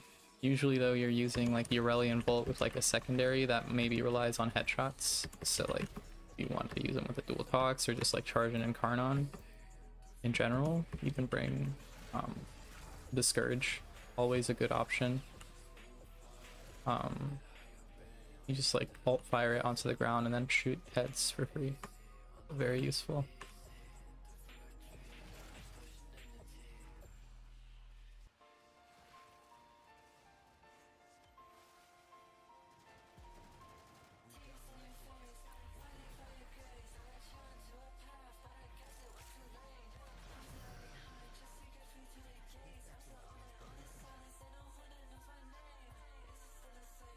Occucore. On the Occucore, I don't think primary matters too much for Saren. Your arcanes matter more and your build for the Occucore. Furious and Dual Toxicist. For the Furious and Dual Toxicist, Scourge, just to make like charging the Incarnon easier. Are my like just like lazy easy option to pick, because at that point those guns are doing so much for you in terms of killing everything that you don't need anything else. But if you don't have anything, like if your melee isn't killing acolytes, the Dual Toxicist and the Furious are okay at it. Actually the Dual Toxicist is okay at it, the Furious is not. But in that case then you might want to bring like a Sybaris Prime Incarnon, because that'll help you kill acolytes if you need to do that. Usually though you would get that done with your melee, so I would bring like a Falcor and just use that to kill acolytes. Or you could bring like a Magistar with initial combo, and that is usually good enough. And that's easier, more instant than a Falcor would be. Oh, awesome. I'm glad that I did. Yeah, it's so easy to just, you know, take a video and load your run. Do something interesting with your loadout and just show it off. I'm glad you're doing that.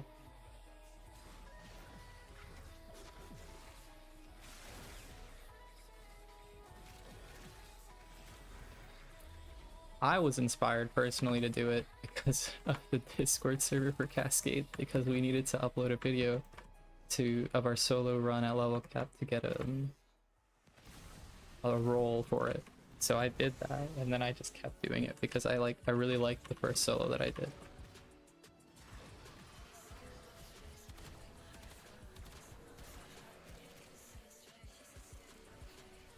Yeah, secondary fortifier is still good on the Core. I don't think Outburst is better right now. Like it might be, but I'm like thinking I have to check Han's build guide, because there is a build guide for Core in the Cascade Discord that is very in-depth for Corpus and Grenier, because like they changed how Toxic Lash interacts with Blast, so now it's like very different how you build it. But I think it's still secondary fortifier. My first solo was my first successful one was Trinity. So the first video on this channel I think is like a failed attempt. I got to like 106 Exilizers and I didn't make it past that. And then my next video I went to like 150 or something.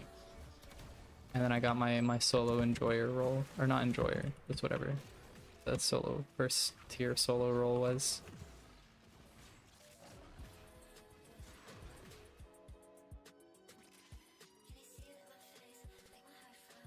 Yeah, that's how it all started. So actually, the core of it all is probably like, also Saber Walrus, who just like uploaded her solos with her like really interesting, cool loadouts. She hasn't done a new one in a while, but she's also the person who like, at least in my mind, made Magistar Slam mainstream. So you can maybe don't thank her. I don't know. You can feel however you like. But yeah, Saber Walrus also very inspirational. Yeah, it's in the builds guides in the Cascade Club.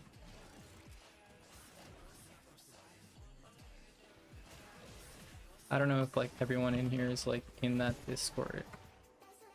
That's a lot of builds are just in there from the community.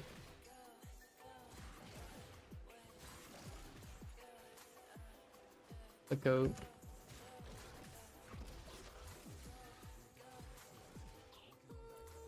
I think Saber's Zephyr solo also was the first, like, I was only ever using Ash for level capping, and I would barely even hit level cap Ash because like to me like it was like still really hard. I was like not doing damage, and I was also like, it was hard to survive with like energy efficiency. And like she uploaded a video with like Zephyr, and I was like, oh my gosh, she looks like she's having such an easy time. And so that was like another thing that like made me really want to do more level caps with Zephyr specifically. So Zephyr is the first enjoyer role that I had, where I did like 10 runs with her.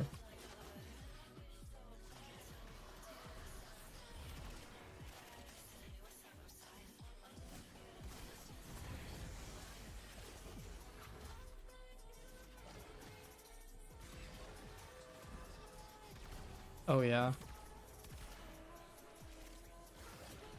It's like when you first hear about, or like when I first heard about people doing solo runs and like seeing it happen like with Saber and stuff, I was like, these guys are psychos. Like, why would you do that to yourself? It's like, isn't it boring? But like, it's like a chance for me to just sit here and listen to music and just like kind of hang out.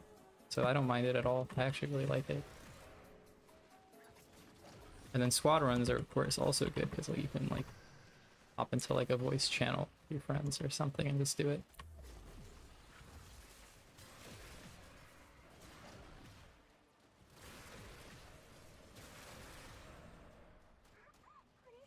For the prestiges, my first one would probably, I want it to be Nova. It might just be Zephyr because I have the runs for Zephyr already.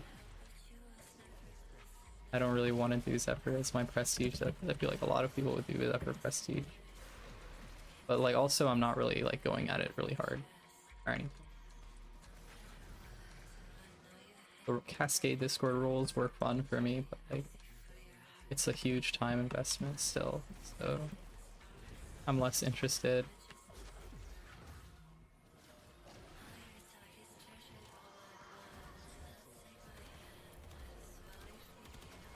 Wow. Wow.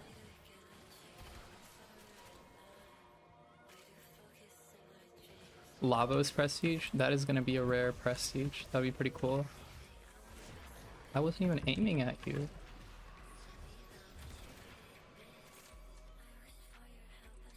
As miserable as possible being a pizza. Yeah.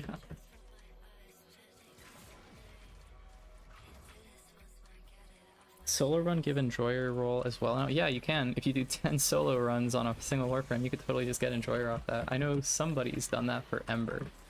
Because they just weren't able to play squads. They just did a solo like 200 XLIs at a time. True like Ember goat.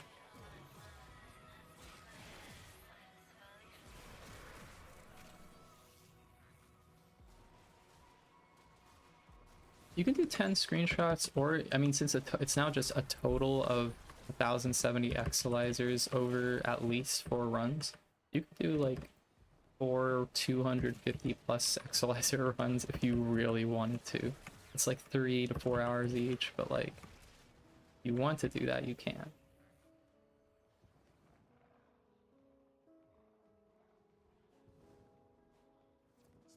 So pro.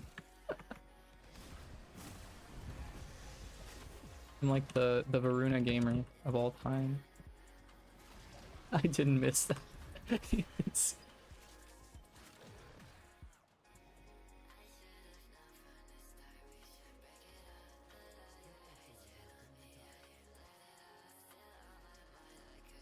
Hey, two Lavos Prestigers in chat right now. This is very interesting.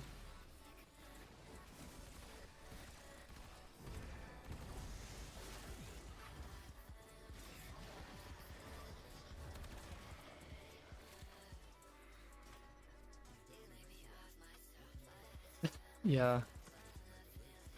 Very true. Especially solo, it's just extra slow. Like, okay, this is 140 XLizers. Let's say in a squad, it would be like an hour and 10 minutes right now, an hour 20. It is currently, oh no, not option. An hour 46, so significantly slower.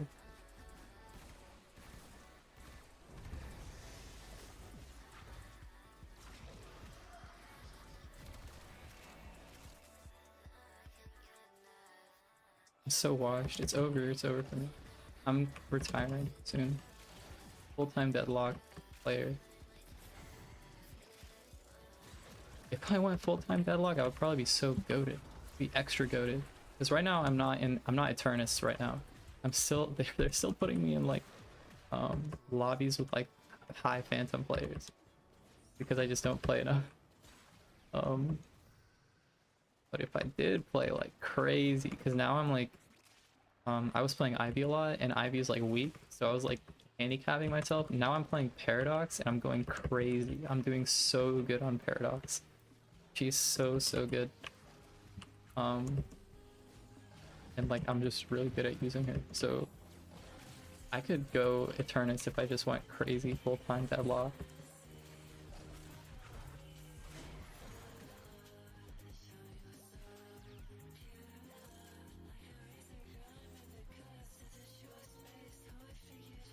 You just said, I thought you said you were taking a break. Crazy word. He's never coming back, guys. He's quit. It's over.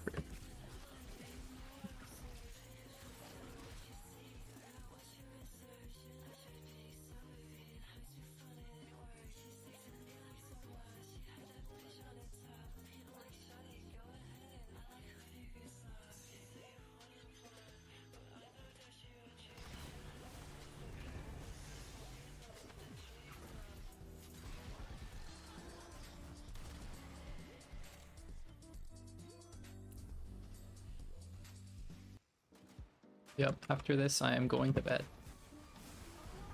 Over for me.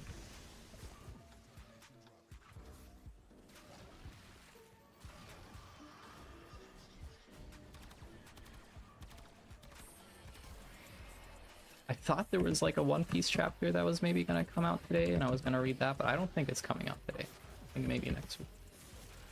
That's all I have. So I'm just going to bed.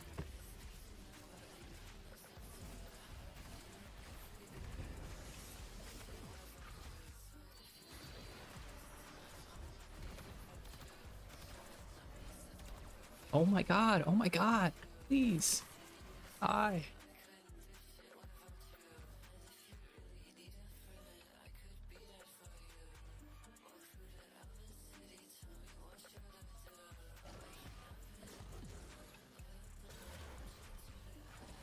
Just run Lavos Core with like hardcore speed. Uh, in theory, like you can like dopamine yourself into like high kills, just 30 runs with Lavos.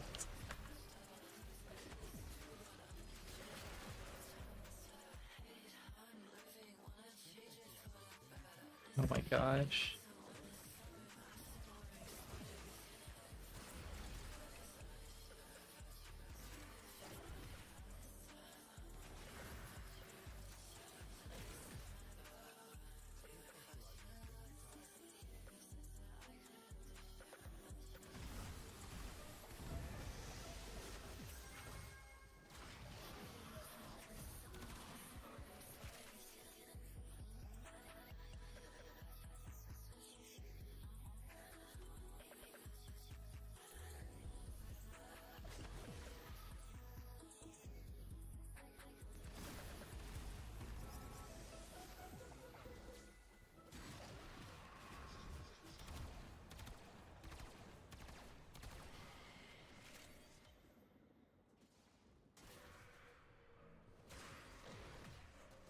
I think I watched the anime through half of Wano, and then I just read the rest.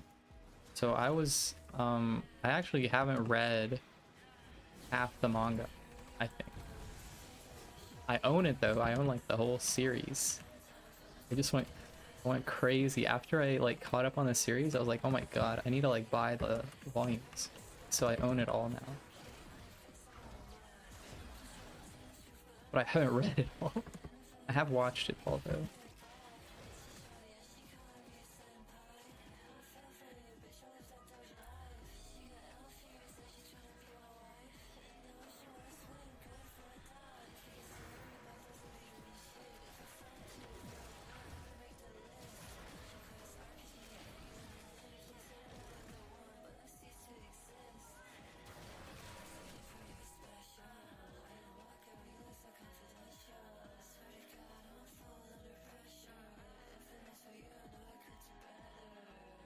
That makes sense. Like with reading, it just goes a lot faster. For me personally though, I think like 100 chapters is like 5 to 6 hours on like most series. Like I don't know, I don't remember. I think for Fire Punch, when I read Fire Punch, it took like 6 hours to read through. I don't remember how many chapters are in it, but no more than 170.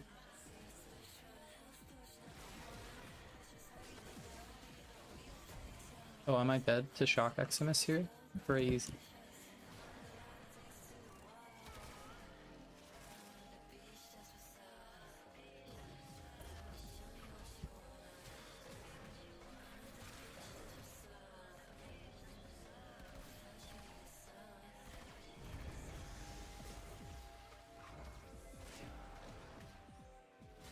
Yeah, I'm like, I think that just for like experiencing the manga artwork, it's worth doing.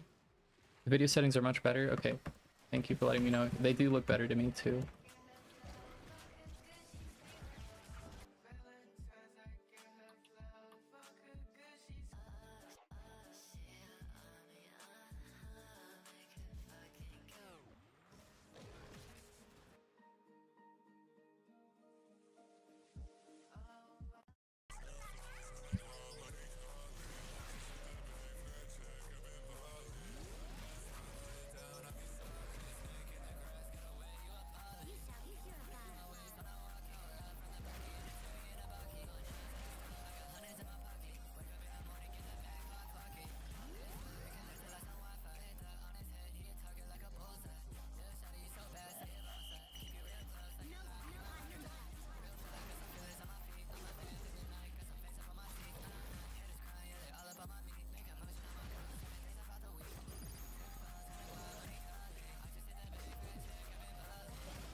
Okay, okay.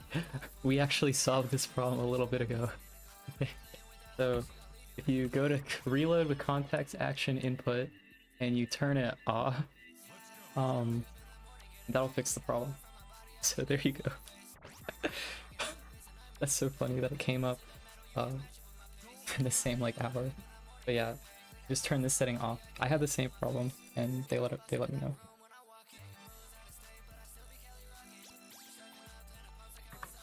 That is the fix. But it's like so weird that that even exists.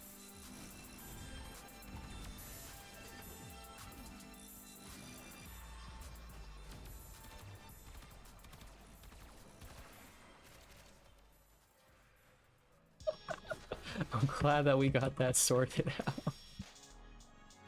That was so funny.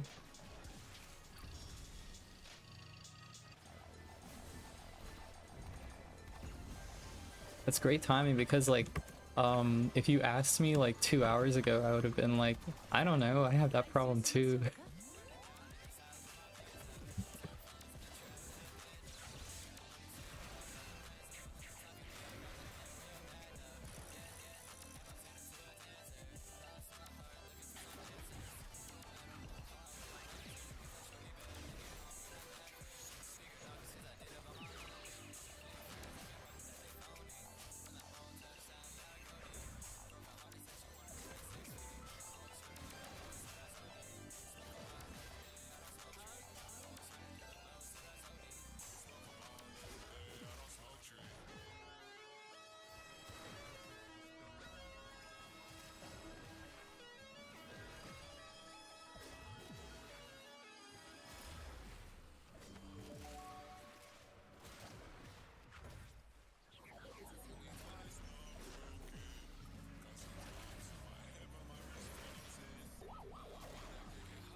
Oh yeah. It's like so frustrating. You just lose all your stacks for no reason. Even if you don't complete the reload. If you start it, it's just over. Oh darn. You gotta restack it.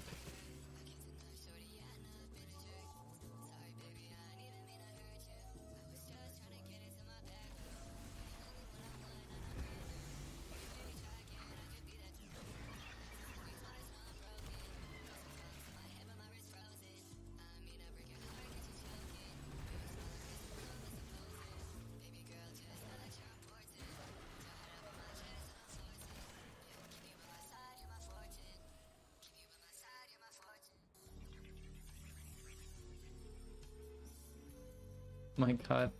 That's if that's your takeaway. I don't know, I'm like interested to see what you think after season 2.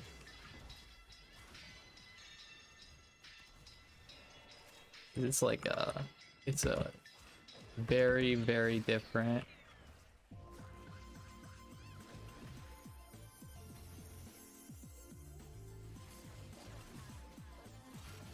Like I think I know who you're talking about specifically, and like it is very different in the second season.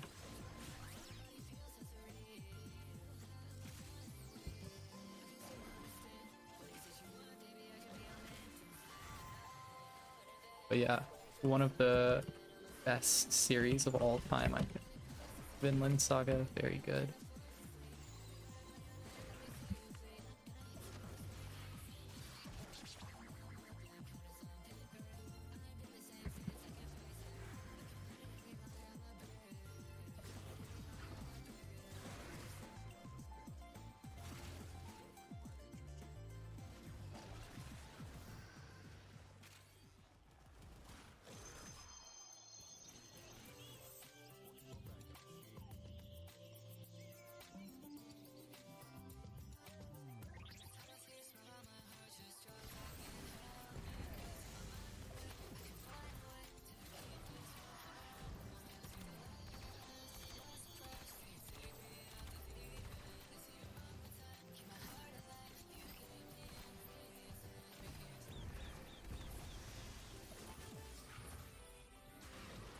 Um, Usually, I watch if I can. if like it's available, and if it's like not adapted very well or something for some whatever reason, then I try to read. But usually it's like fine. These days it's like usually okay. And if I'm not interested in the show, then I probably wouldn't have been interested in the manga anyways. When I read manga, like because of the cycle that I'm on at this point, because I've watched or read everything before it gets into like before it's animated. So I'm usually reading now, but that's just because of like how much, like the sheer volume of stuff that I've read or that I've watched. So now I'm just like reading new stuff all the time.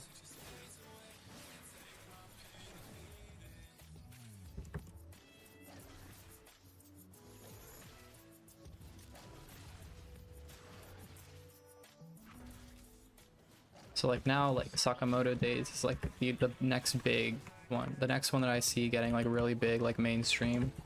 Like I've been reading that since like day one. But that's just because like I had nothing else to watch, so I was like, let's read this new series. And so like when it comes out in anime, I'm gonna watch it too, because now it's been like long enough that I don't really, from like me reading it at the very beginning, I want to like re-experience that beginning.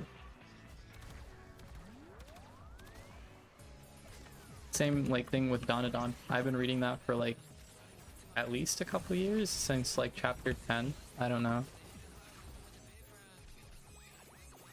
But like now that's like really popular, and like I'm watching it because like so good.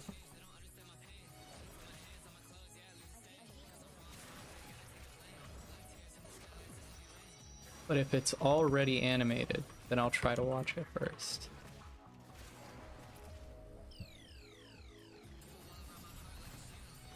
Unless like I see somewhere like that it's like all like the anime is so much worse. Like Promised Neverland, I guess. Like I've seen that's the second season is like just not good or something. So I just read that. Like the whole way through, I didn't even watch the first season.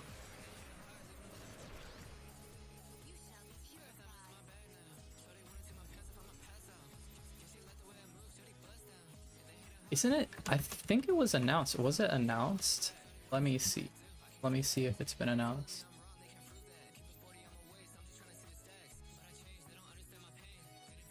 Yeah, 2025 January. So it has been adapted. It's getting adapted. Oh, there you are.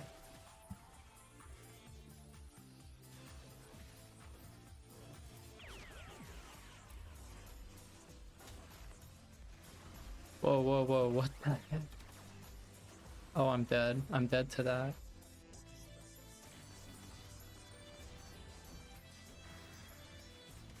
Help me, Drax Spectre. Help.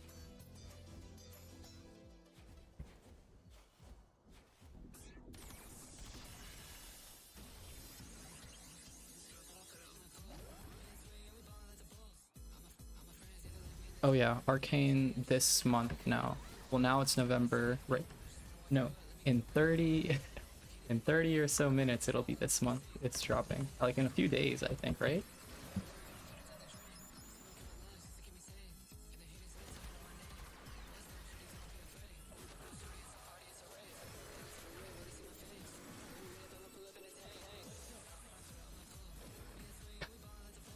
Oh boy.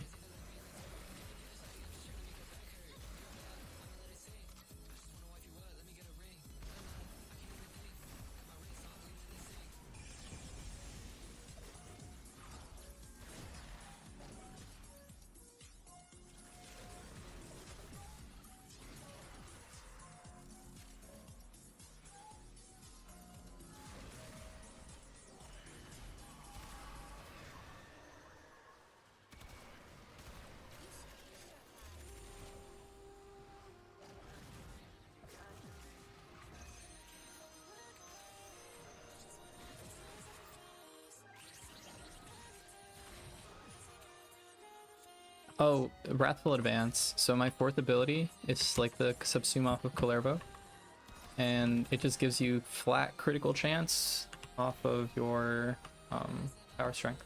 So if I have 300 power strength, I'm getting 300% critical chance, which is nuts, crazy, busted. It's a great subsume. Oh, that's how I'm doing that.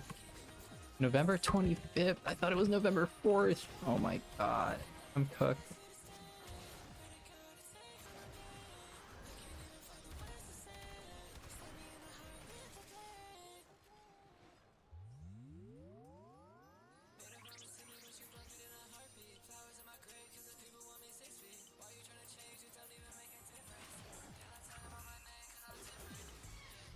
But yeah, you can see how that makes the red numbers go crazy. I love red numbers.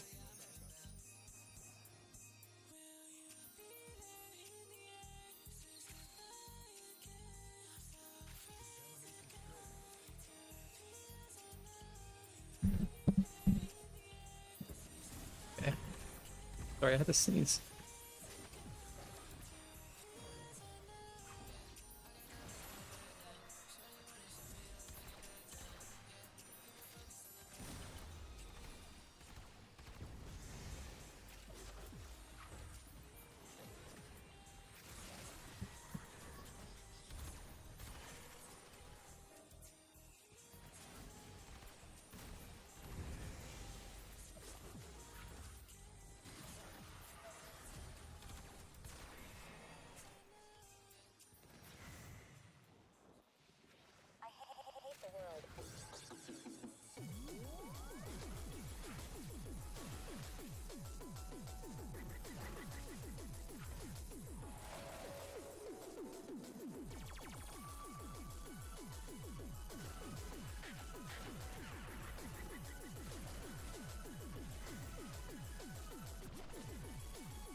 November 9th. I knew it!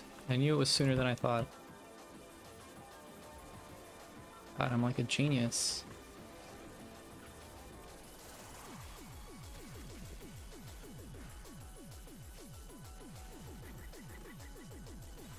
Ooh, this a legative?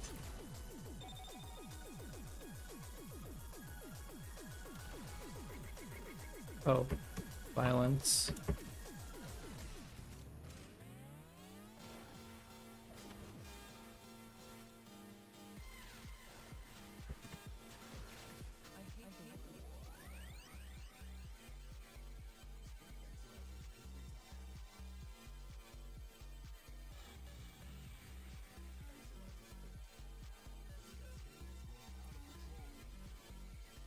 Yeah, yeah. They are releasing it like 3 episodes at a time, something like that. So it will be like until the end of the month.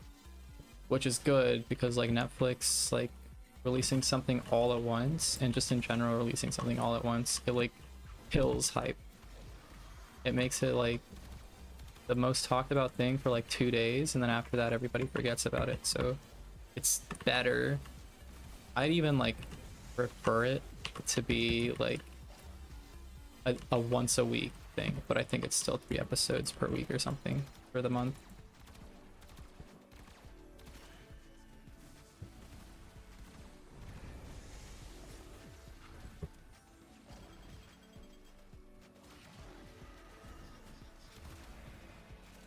But yeah, that's going to be like the big show of November.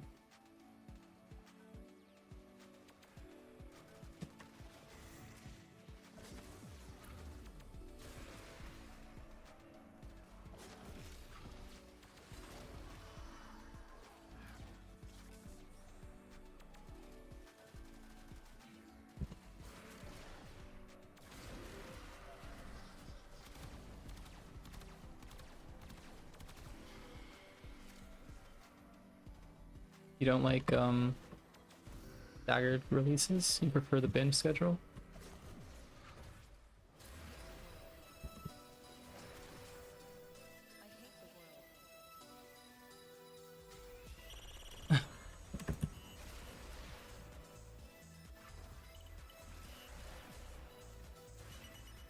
Yeah, most people don't have like self-control. Just like wait. Like, okay, I'll watch one episode now. Like, if it's all available, they're gonna watch the whole thing. So it's just like human nature.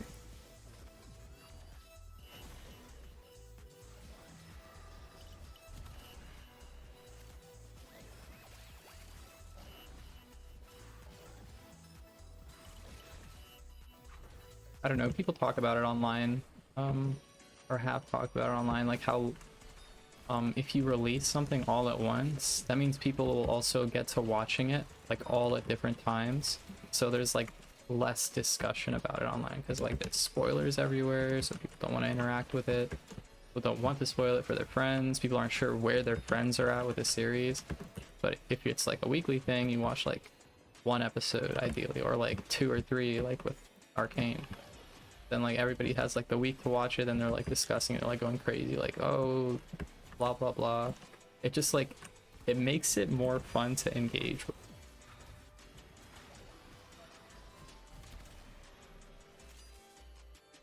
Oh yeah, the Icarus Incarnate is still really good. A lot of fun. The way it felt to me was like the Sybaris, but as as a secondary. Um is it the Burst Fire? But yeah, still very, very strong, very good.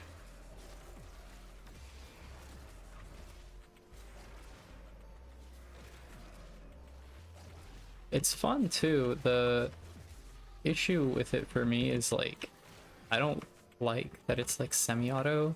I don't know, maybe it's toggleable. I don't do the semi-auto toggles ever though, but since it's like burst fire, like semi-auto, I have to click super frequently.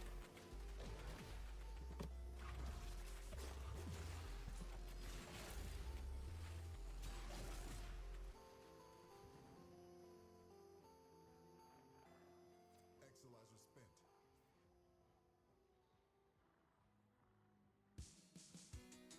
Yeah, I haven't done Equinox yet, but Lamb is just like the no-brainer, easy way to just, you know, get that damage stacked up. I don't think I would, I have no ideas, personally, for how else I would stack the damage, quickly enough for the nuke.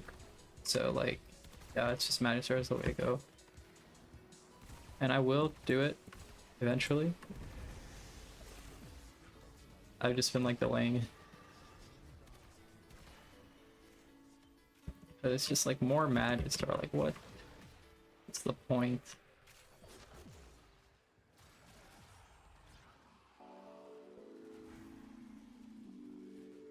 I missed. Crazy.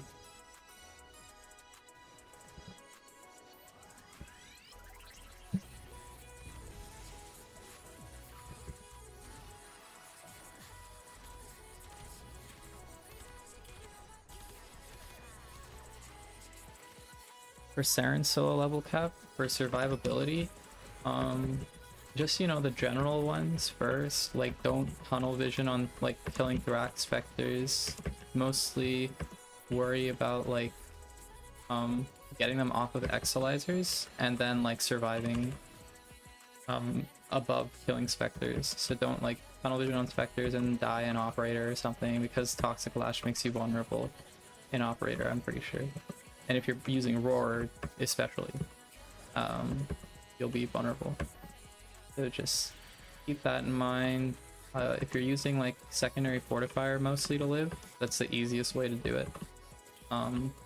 Then like make sure you're shooting things like all the time, frequently, and keep listening for shield breaks and overguard breaks so that you can just press brief respite. Not press brief respite, press molt, and just get your shield gate off. So she just, for surviving, she's just shield gating.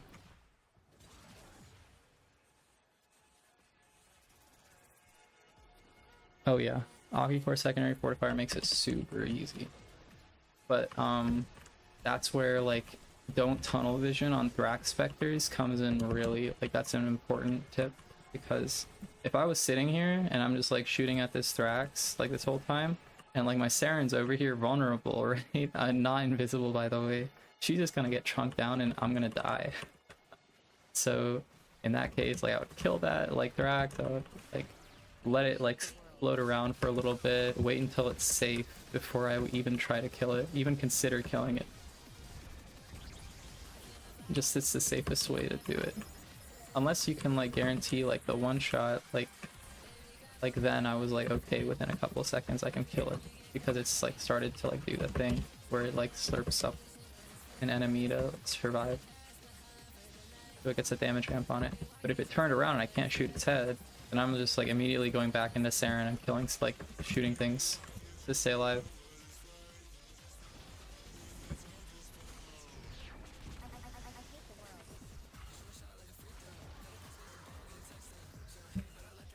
Like now, I would not be sitting here and I'll go back in Saren and start shooting things.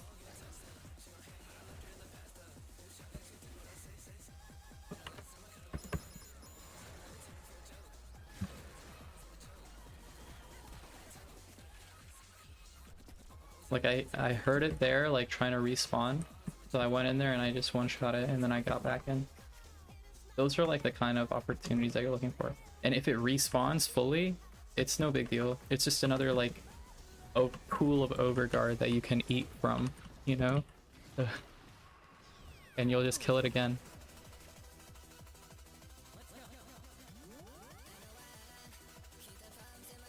How do you get secondary fortifier? I think it's a mission drop from the Jade, the new mission that came with the Jade update. So that's on Neptune? Uranus, on Uranus. So you just go there, it's the Ascension game mode, and you do that a bunch, and you'll get like these motes, and also you can get like sister spawns that'll drop some arcanes also. But mostly you trade in the motes, and you'll get to buy the arcane that way.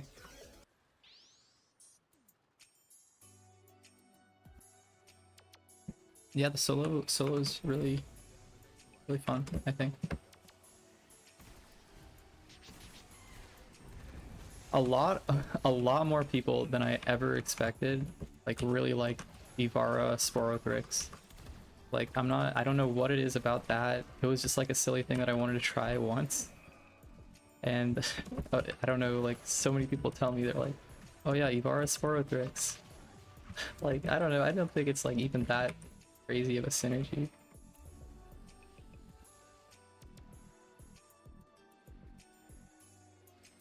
No, the limited time aspect was just the limited time shop that came with it.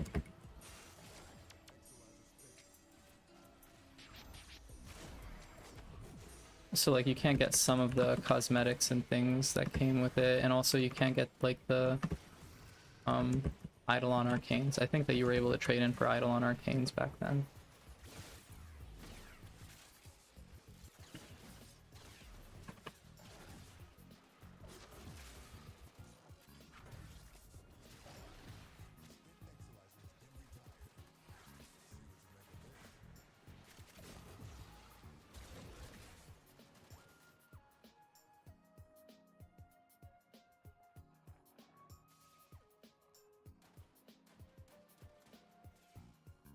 Yeah, that's true.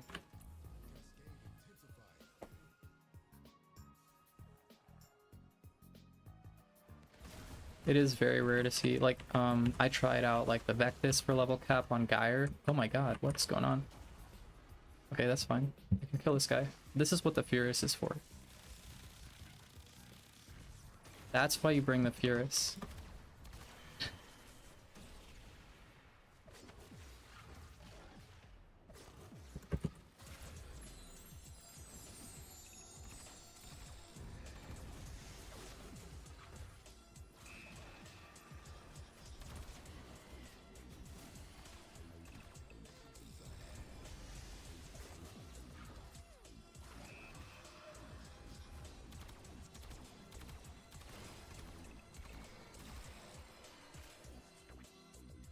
Yep, that was heat.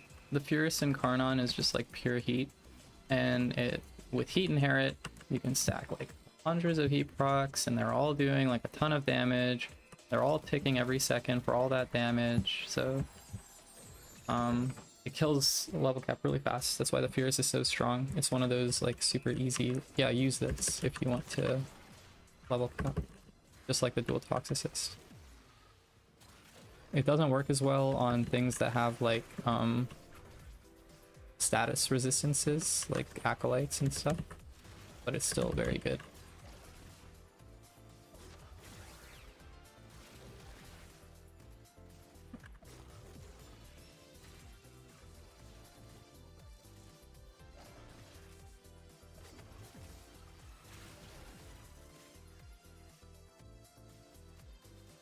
Yep. So when it comes into rotation, I think it's coming into rotation, like, maybe it's already passed. But if you ever see that, like, the Fierce Incarnon is coming into rotation, like, definitely pick that up. It's just very good. It's like, people love talking about how good the Ignis Wraith is early on in the game. It's like the Ignis, it's like a mini Ignis Wraith on, like, super steroids. It's just very good.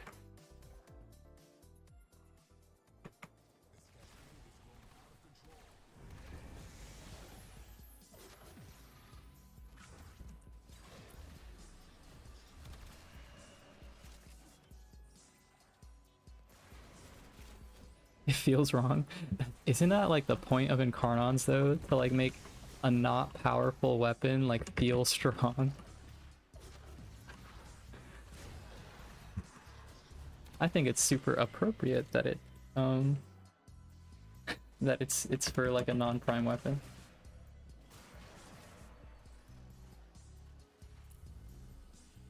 Oh yeah. Then definitely now you have like your next like thing to farm for if you need like the Pathos Clamps for it or something. Like definitely get the Furious Infernon. It's like essential.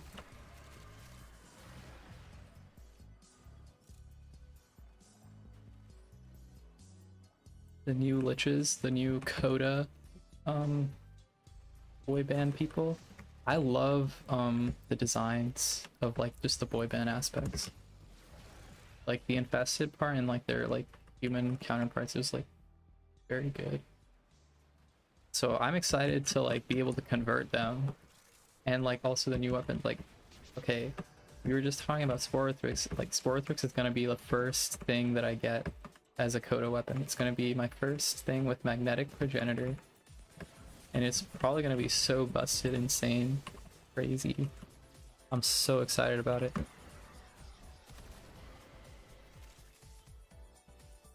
Valorix Incarnon buffing the base form. It's so true. I'm an avid Valorix Incarnon user. I think it does do a lot of damage. It does like good damage. The thing is that it's just like not as it's not like as fun to use. It's not as easy to use. There's something about it. Or actually no, I'm wrong. I think it just objectively does less damage. You like take away like half of your multi-shot.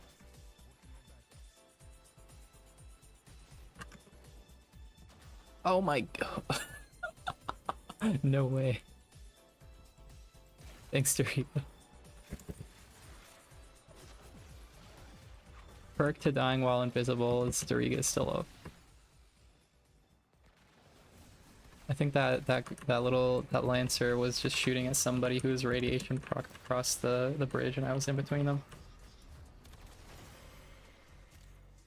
How long of a shield gate do I have right now? I think because it's a normal shield, something like 3 seconds. Not 3.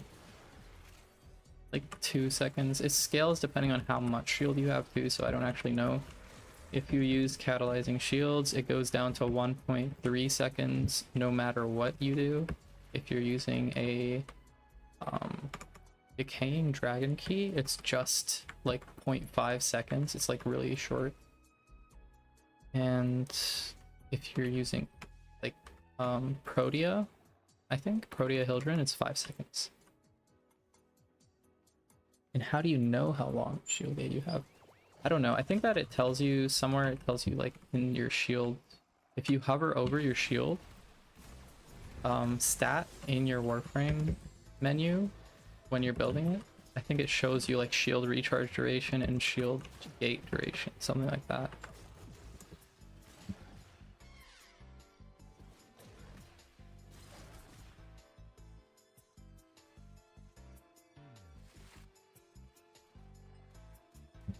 I mean, we're getting like the Sporthrix, not in Karnon, I guess, but we will have a Sporthrix with a Lich like bonus to it, so we'll see what that does. But you're right, like Sniper and Karnons would be so sick. It would be so awesome. I think that would make them like super like insanely strong if they had like ricochet mechanics and stuff. Because you would just stack your combo extra fast, and you would also just be doing like sniper rifle damage.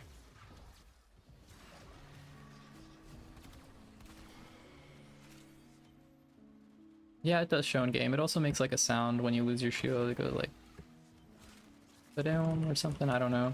Like that. Like you saw that like blue flash on my screen. That was my shield, like getting removed. And it instantly came back because I have like a shield sacrifice mod or something on Doriga, I think. That gives me my shield back when I lose it sometimes. But yeah, that was shield breaking.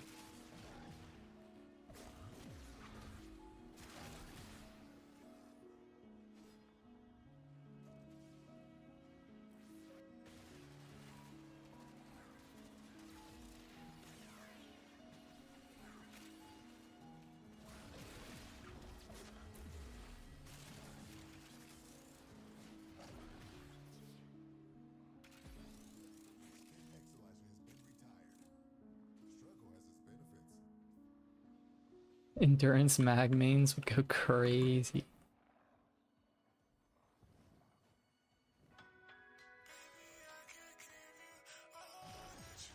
The only buff that primaries like even need is like just to bring their galvanized mods on par. What is going on? Oh, that was almost horrible. Bring the galvanized mod stacks on par with secondaries. I think that would be huge.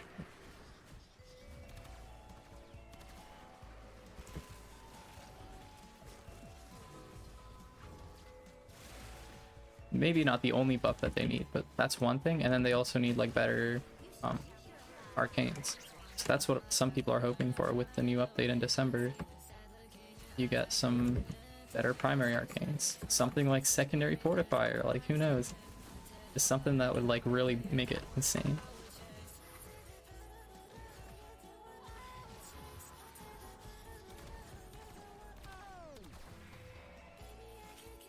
The highest amount of X-Lighters in one run, probably 300. I've never gone too far into a run before. So it would probably be like 350 off the top of my head. And with a squad too, not solo.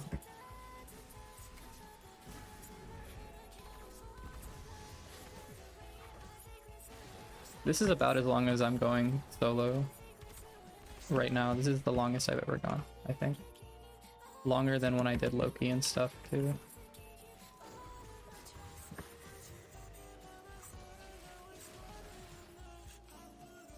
Primary fortifier would be so huge.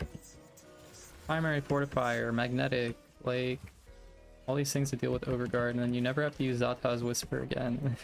Not never, because it's still just busted, but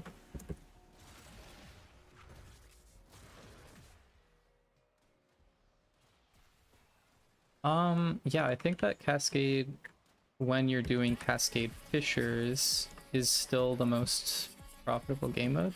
Maybe not the most profitable game mode, because there's like other like really niche farms that are very profitable that require like just different grinds that are less straightforward in my mind. So for that reason, I just don't like doing them compared to Void Cascade. But I think that Void Cascade is still pretty profitable as long as you're doing Fissures. Without Fissure and like just going for arcanes, it's not as good anymore, because it's like pretty saturated.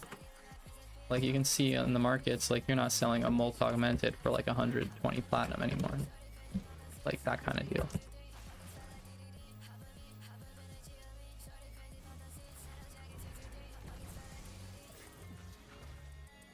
But yeah, it's like Aya farm and then do Void Cascade Fissures with your Vaulted Relics, and like that's like the most profitable that you can get it to be.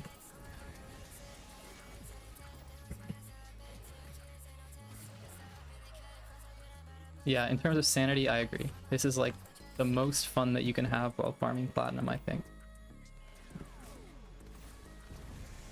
Like I had a lot of people in my clan and a lot of my friends just doing like farming Deimos bounties so that they could get a ton of Exodia Contagions for platinum. And they're gonna make a lot of money.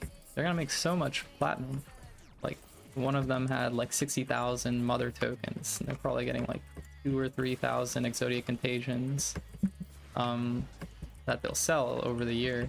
And they're gonna make a lot of platinum, but like for a full month they were just playing Deimos, which is like crazy. I could not do that. Yep, Saren's awesome for Void Cascade. She's just like you want to talk about like Voruna buffing melee weapons and Kullervo buffing melee weapons, like Saren buffs primaries and secondaries and guns just in general. Like she's just very good, and also melee weapons. She does, but like mostly she's good for like guns. Specifically the Aki core, like that synergy is so like iconic and good. It's changed now because Blast isn't like so good anymore with Toxic Lash, but it's still like very powerful.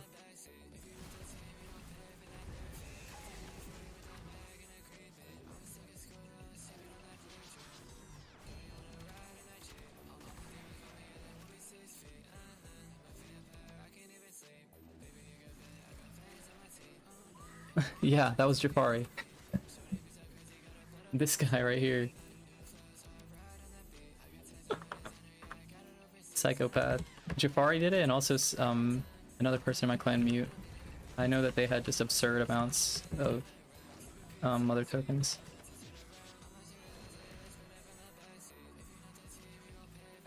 Yeah, it does. But if you're doing it like year round with like the Aya farm and then also doing Cascade Fissures to like crack those relics insanely fast. Not insanely fast, you can crack it faster with like other mission types, but those are like not always in rotation, I guess.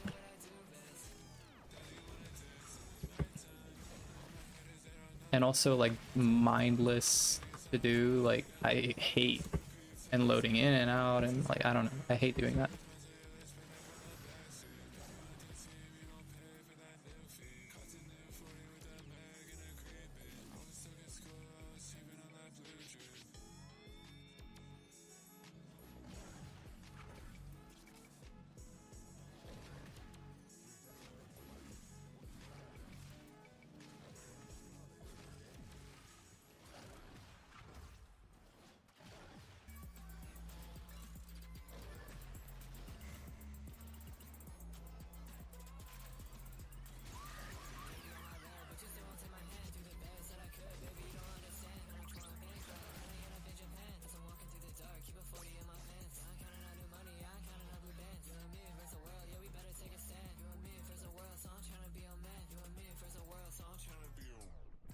Yeah.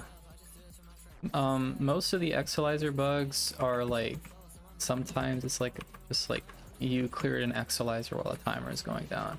But there's so many bugs with Cascade Fissures that like, I agree, it's like, it's really frustrating when they happen. In my clan, it got super popular. Like I was doing Cascades all the time, like early in the year. And mostly I was just doing them in the Cascade server with like random people, and eventually I was like, hey, you guys should come do some Cascades with me. Like here's a build that you can use for this frame, just use it, come do it with me. And they loved it. And so when Fissures came out, like it got like really popular. Even now, like even though I don't do the Fissures so much, I'm really glad to see like a lot of people in my clan still do them, and like they do them with each other, bringing like new people in the fold. It's like a pyramid scheme that I don't even maintain anymore. Just like they keep bringing new people into the fold.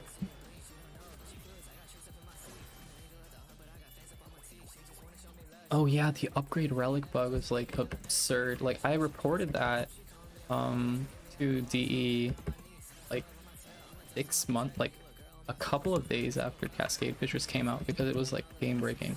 I was like, what the heck? So I told them what it was. I think what it is like you're upgrading a relic during the and the timer like goes down. I don't know, something like that. Like that was one way to trigger, and there's another way where like even like without like being in the menu, you just like are stuck in it.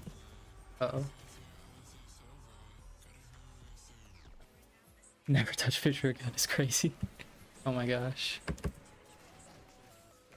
But yeah, until they fix all that stuff, like I agree with, like I can see where you're coming from.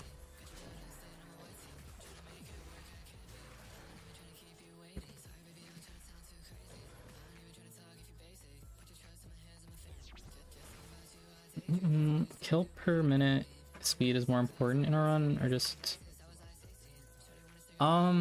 so it depends on like yourself. If you're doing a solo, you might want to just do low kill per minute, kill Thrax with like a silly weapon once in a while type of thing. Not once in a while, because you want to keep them off the X-Light. But like, okay, you can also just full pacifist run.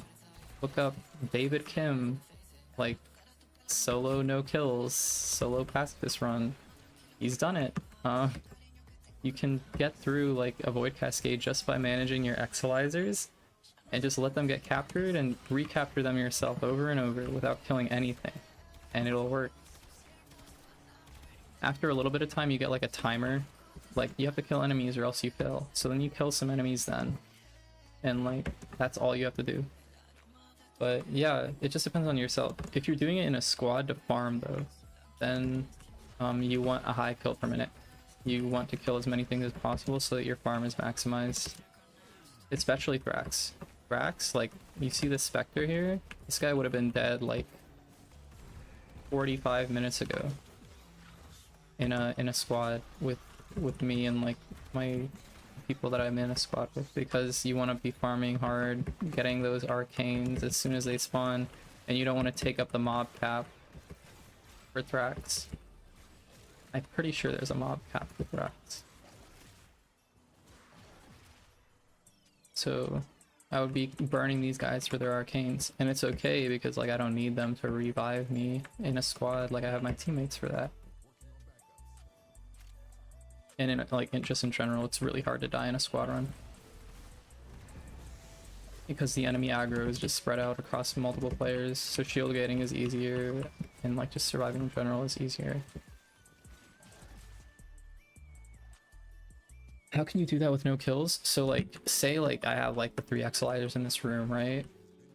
This one is clear, so I go and I clear this one, and I go and I clear that one, and this one gets captured in the meantime. So I just come back, I recapture it just by like, you know, doing the normal thing like this. And the entire time I never touch the Thrax that comes out of it. This Thrax could go back here and capture this Exilizer and I wouldn't care.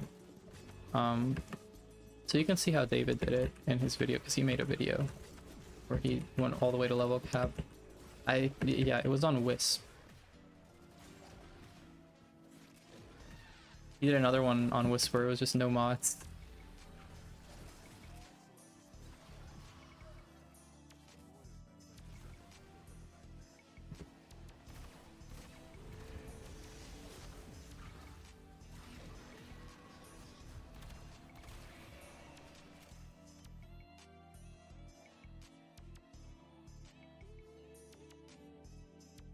When the Thrax starts floating away from me, I shoot Thrax butts too, so... Like, from behind, you literally can't shoot their heads. Oh, he's facing me the entire time, but it's like their shoulders are so big.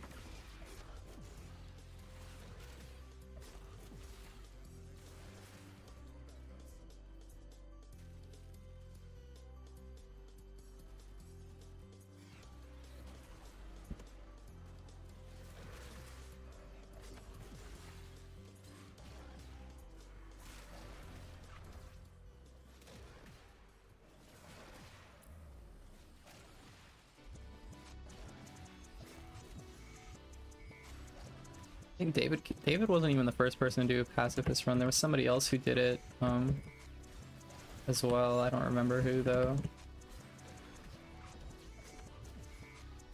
A lesser known person who's been out of like the community for a while, I think.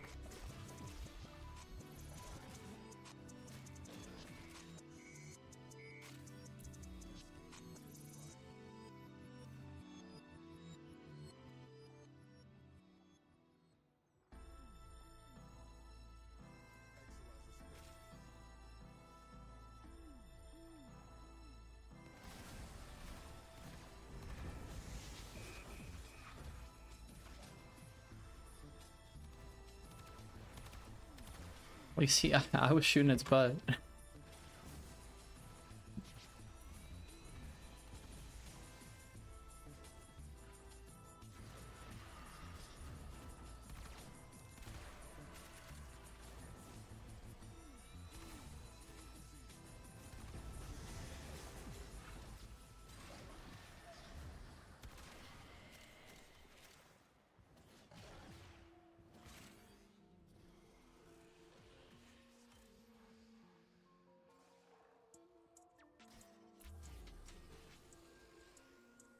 Yeah, it wasn't 0 kills because it's impossible to do like 0 kills without like the game just saying like you're not killing enough things, the mission's gonna fail, because there's like a timer for that.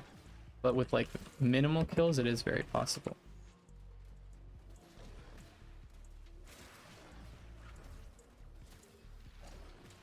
And the reason it fails is because it thinks that you're just AFKing or something. I don't know. So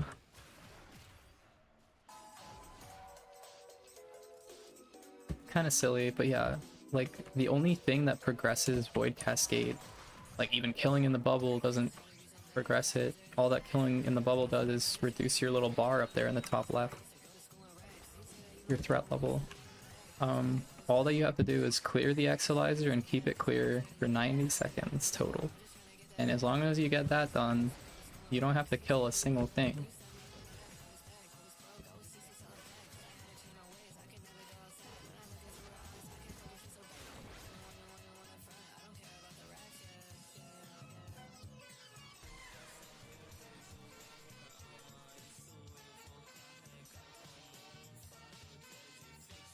Yep, that's literally all you do. Just pop the Exilizer and ignore the Thrax until it tells you to kill something so that you don't fail the mission.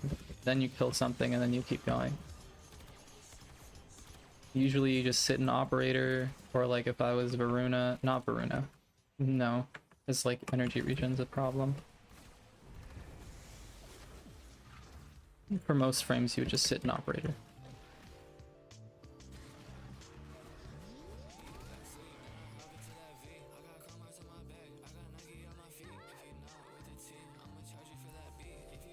That's pretty cool.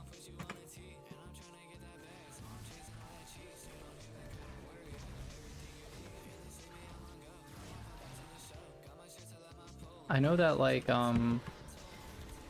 what is it? I think you're talking about more from like an optimization of like sale thing, but there's like Warframe Market plugins and stuff and like other like third-party little like Warframe apps. This sounds like it'll be a lot more useful. Oh my gosh. Oh my gosh. I started surfing on something. I got like rubber banded into the corner. Not rubber banded, that's the wrong word for that.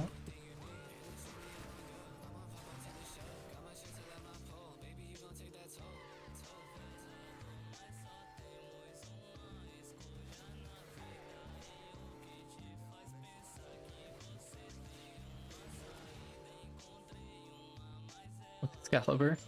Yeah, you can do this on any frame because you're just sitting in Operator the whole time.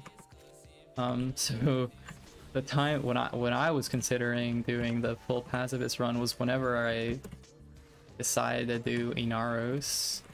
I was gonna just do him pacifist and say, okay, I level cap Inaros, guys. Look, that was the plan.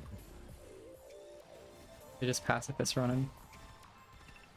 But yeah, that's the strategy, you know, like just do it on a frame that's impossibly hard. Level cap.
Try it out. I don't recommend trying it. It's probably like, because it takes forever to do, I think, because your X-Lighters just keep getting captured over and over again. But the point is that it's possible.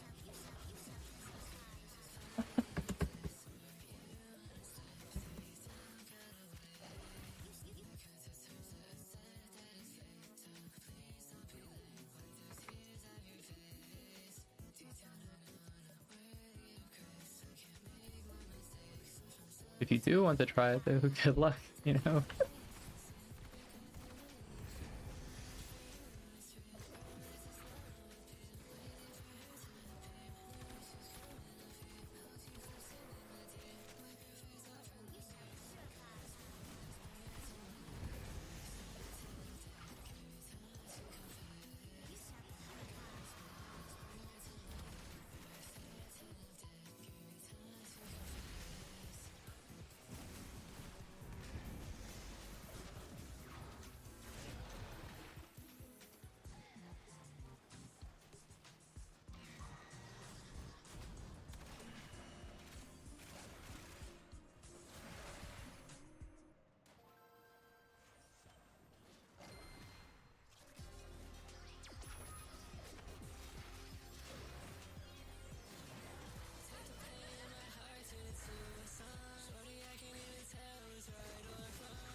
I have not done solo overrun, but I know someone who has. Saber Walrus. She has a video. One of the first times that Magistar Slam was used in a solo level cap was that's her video.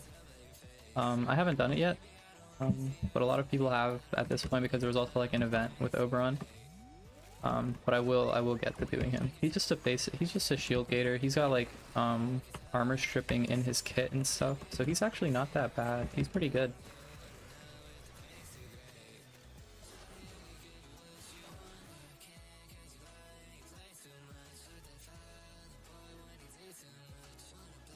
Go Prime. Yep, he's fun. I think Mika, you might also have a video with Oberon. I think I remember you might have done it also for the event. I'm not sure though.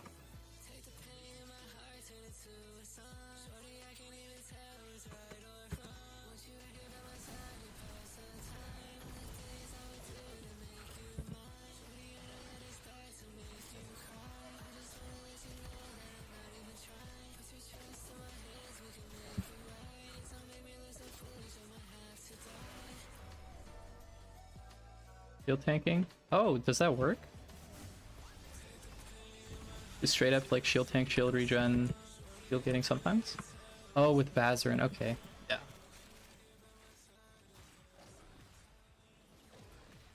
I should just want actually Vazarin's also a good solution to Inaros. That's like a good time to bring it out.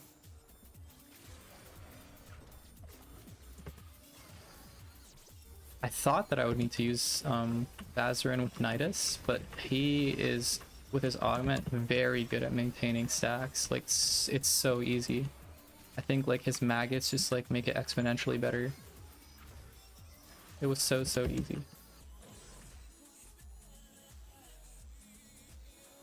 Oh yeah, any frame can do it. You can do it with Oberon. Oh, Oberon just happened to be like the first, you know, to ever do it. I thought that there was like some secret Oberon synergy back when I first saw that video when it came out.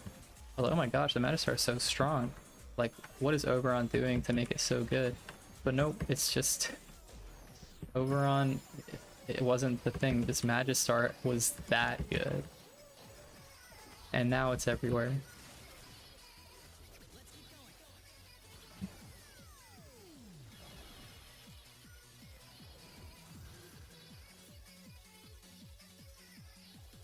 Yeah, that makes sense. It's a lot easier to play that way.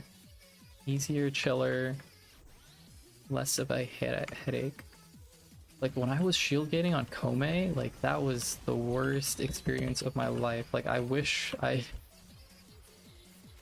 maybe that I didn't do it. Maybe that I just would have used like Bazarin, I guess. Like it just sucked.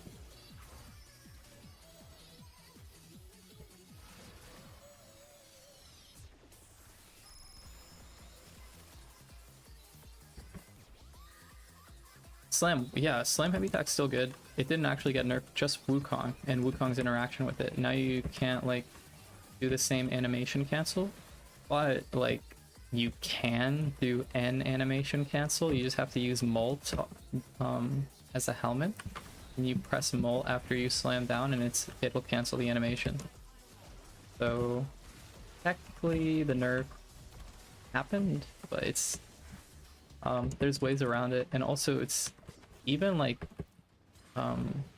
even then all you have to do is like use rolling guard or like shield gate or something after you get out of your slam attack animation. Like I think if you roll it'll cancel the animation too. Like I'm not sure, it's not as bad as people think or thought it was.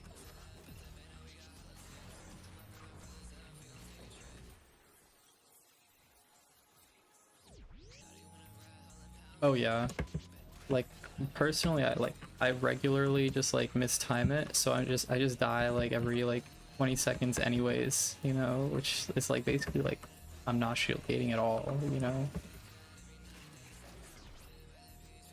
With some frames it's easier. Sometimes I like pulled it off really successfully. I don't remember an example of that, but like mostly shield gating is like very viable when it's built into like a kit, like with Nova, not Nova, Mag, or with Trinity. That's when it was like super seamless, very easy. The ideal implementation of shield gating.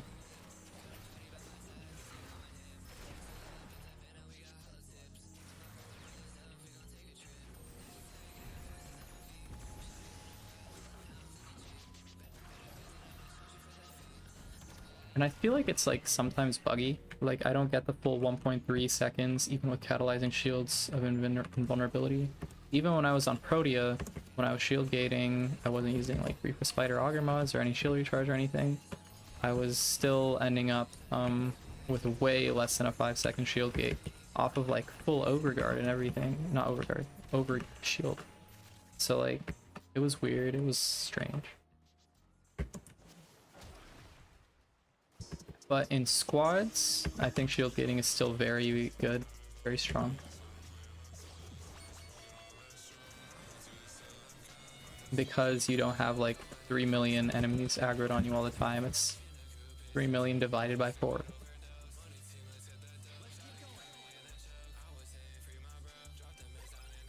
How did I get so much parkour velocity? Well, you could get parkour velocity with her first ability, like not first ability, first passive, so you get like this much. You would probably be equivalent to where I'm at in terms of my parkour velocity, but I, because it's Halloween, I put an invigoration onto Voruna. I'm not like doing this as anything special. So right now she has like a parkour speed invigoration.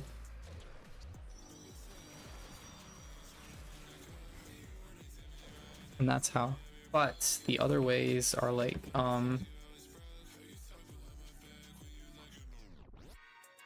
Malcolm barrel diffusion. Dodge speed helps. I have that on my Furus.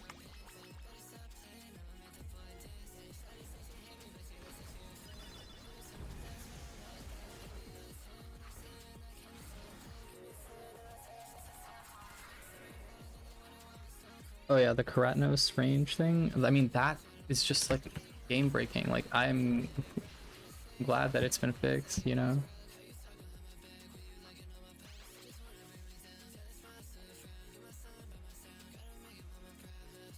Iron Skin? I haven't tried it. That's the main reason I never mention it. If you're talking about like when I made like the survivability like overview, I just like have never worked with it before.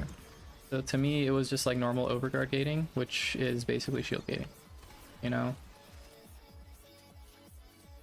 Which I guess is just exactly what you said. So I think I put Rhino into the shield gating category. Maybe shield gating with Kit is where he should have been if he was not there.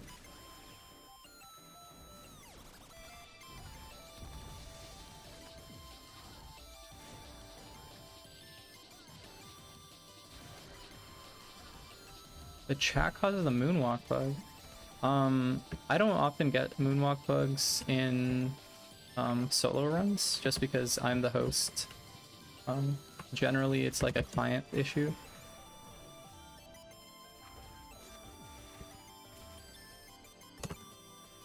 But if I did start moonwalking now, I mean, like, I'm okay with ending the run. And like, let's see what the time's at. We're at almost 3 hours. Almost 3 hours. What does rad share mean?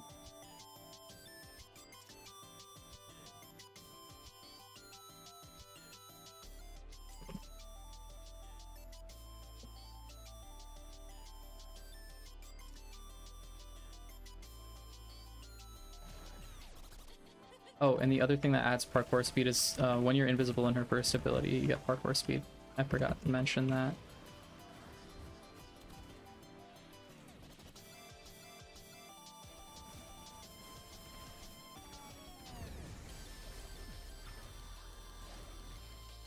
$237 exolizers, it's too many.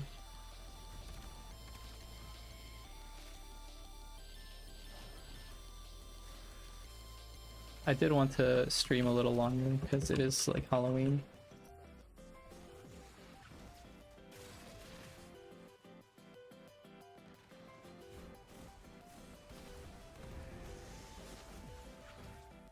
I think I'll call it at 250, like at a round number. I don't want to go all the way to 300. I think it'd take way too long.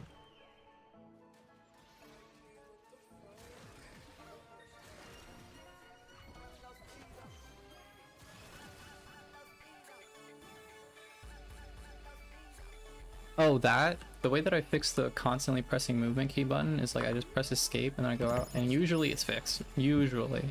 But that's like usually because the movement bug was caused by me pulling up an overlay or something. Still want to trick or treat, like with your son, I assume, or just like yourself with your husband.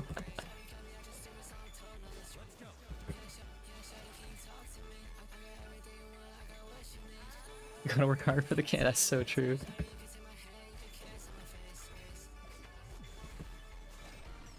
I didn't go out, but we did get like a few coming over. Not as many as I expected, because like we have like preschool in our neighborhood, so I'm surprised it wasn't more. But with your son, well, that's good. He gets to have candy. You gotta like hide it from him and like tax him a little bit. Give him the full like experience.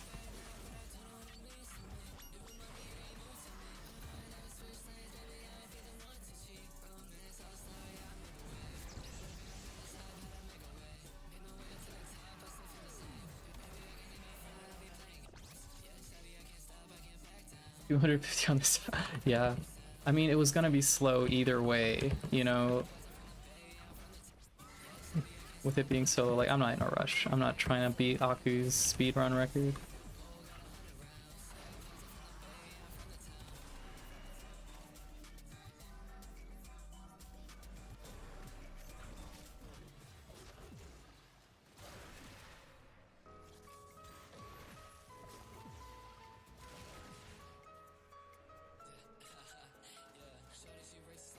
Grab and hide it. Nobody saw. Yeah, I think Halloween is like a very American thing.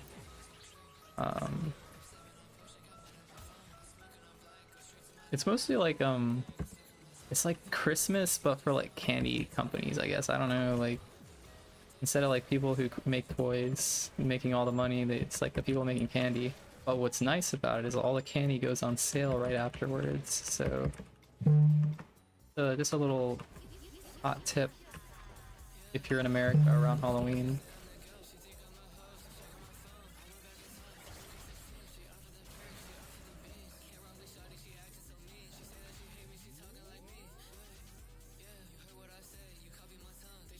Oh my god.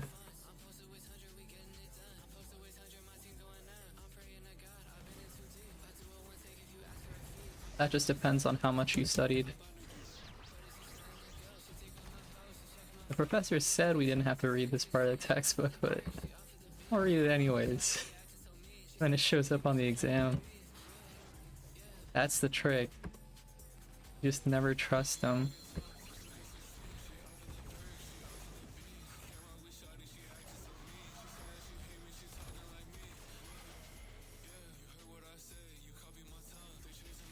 I feel like Walmart candy goes on sale like a day or two right before Halloween too. Maybe not. Maybe that's like the worst time for them to go on sale. They make the most money probably like day of, with people like panic buying candy to give to trick-or-treaters. But definitely day after. My god, like 50% off, like Kit Kats? Like, yes please.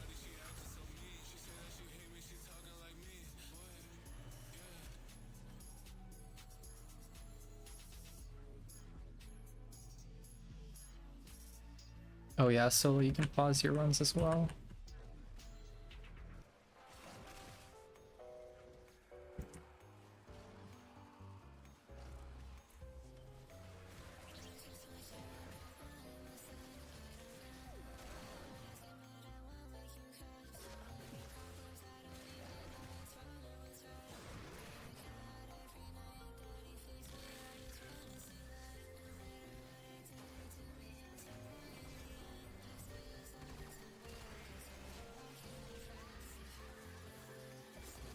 Computer graphics in 3 hours? I wonder, is it like back-end computer graphics stuff? Like, that's what I'm assuming. In that case, it's good luck.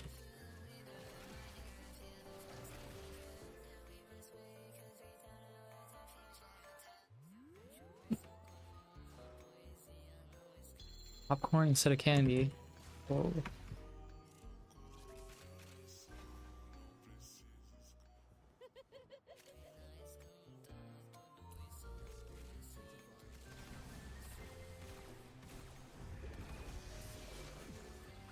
Oh boy.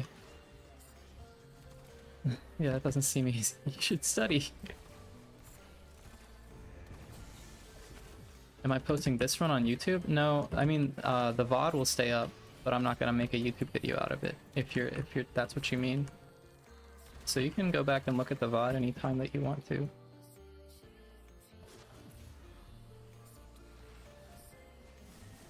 I think that's how most people see these runs. They're not usually here live, but they watch it after the fact. Which is why I just leave the run up. And then there's also like comments like afterwards, like people sometimes ask questions in that afterwards.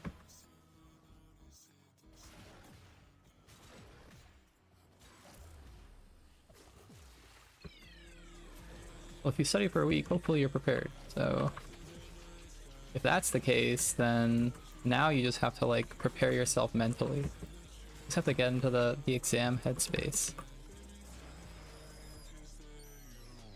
It's like the best situation to be in, where you're like prepared, but you just need to like get there mentally.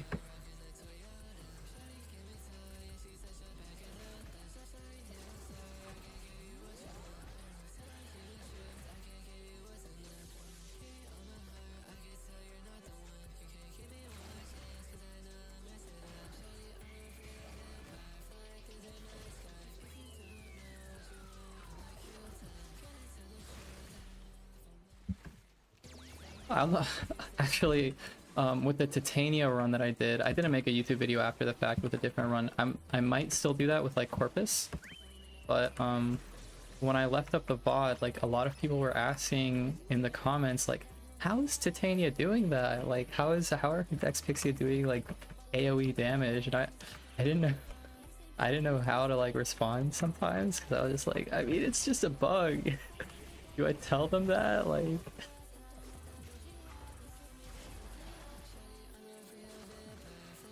will I like ruin it for everybody if like I tell people and then they like report me to DE like abusing a bug? Like, I don't know. Like way too many people saw that that VOD. Like more than I expected, more than I ever thought would. Gunblade Voruna? No, I have not, but I do know apparently Aku was doing that yesterday and it works. Because Voruna is just so OP, powerful, busted. You could totally do that.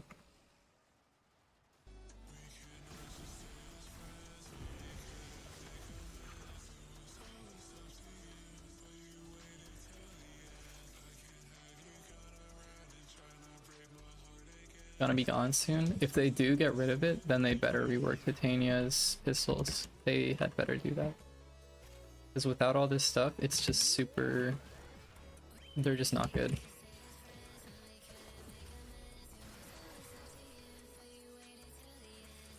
Oh yeah.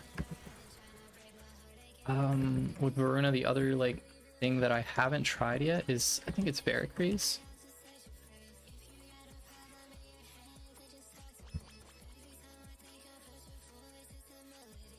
I think that it's the Veracruz. These guys have a not guys. This weapon has like a force slash proc on heavy attacks, I think. So on Voruna with a heavy attack build on the Veracruz, just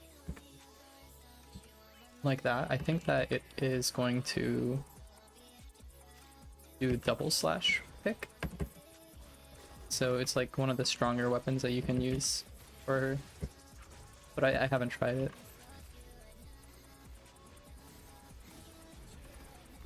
And if it's not the Veracruz, then it's one of the other warp bands. I know it's one of them.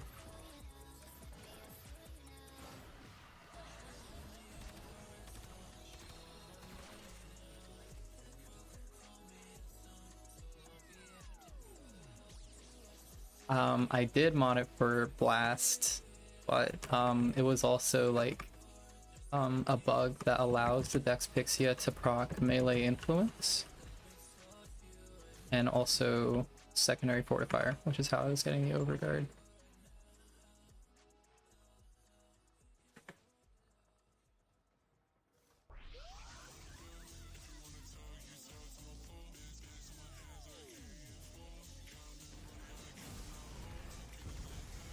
Still have to farm Voruna?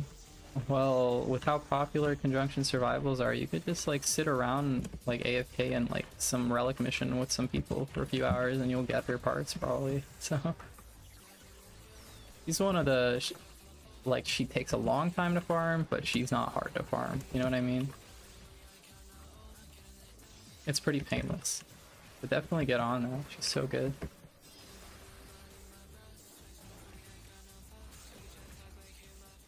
And I think her subsume is her third ability, which doesn't come in like mandatory very often, but it's nice to have. Sometimes I think that you can use it on like Ivara for some builds if you want to, something like that, just for like energy recuperation. I haven't done either Harmony or Hate with Voruna. I haven't even done Hate at all yet, I don't think. But I did Harmony the day that it released without Afflictions, so I haven't even tried it out with Afflictions, even though like now Afflictions is so nerfed that I don't think I'm going to do that ever.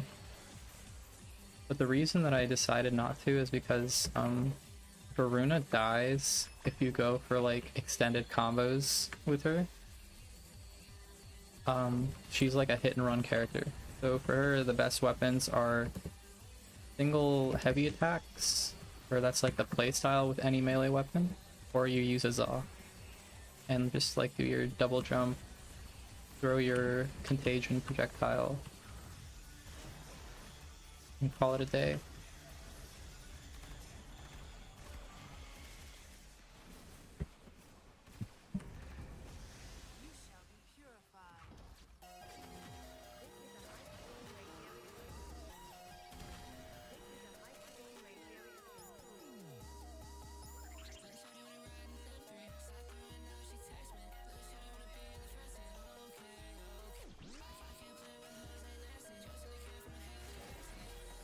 Yeah, you have to like find a group that's actually like doing the relics for like a long period of time, so you can't just join randoms. Oh, somebody asked me a question.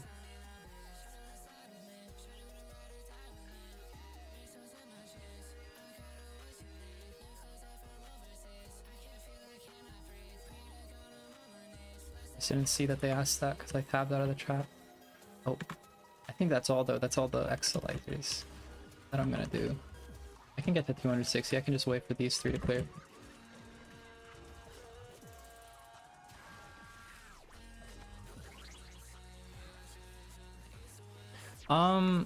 Do I like? I mean, I think that on Voruna, it's the only way to play Harmony. Like, it's just the best way to play it.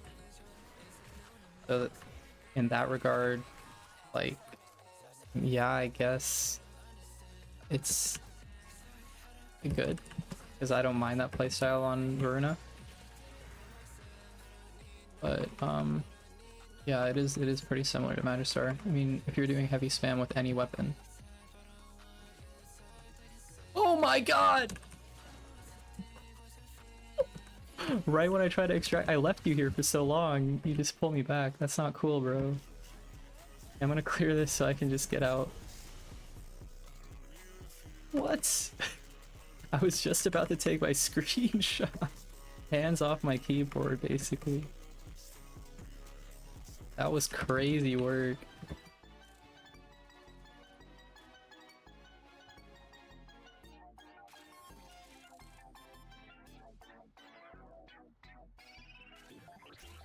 Where am I?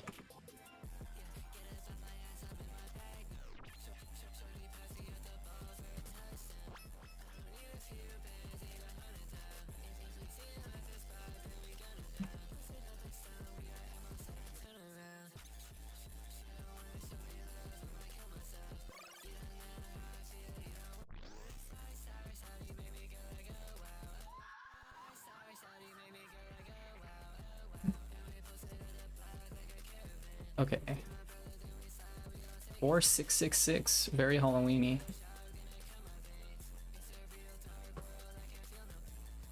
Okay.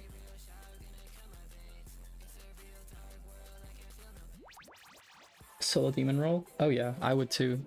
I'd probably get it. So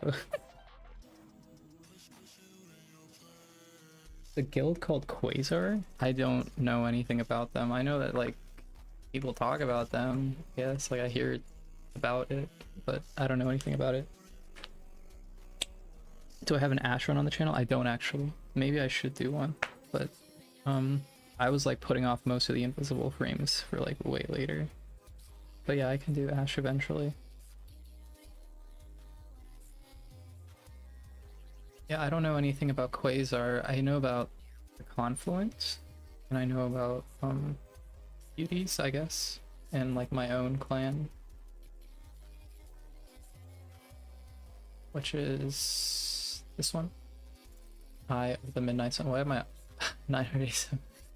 It's where is the name? Eye of the Midnight Sun. I don't know if Quasar exists. I think I hear about it as if it does still exist, so. Alright, builds.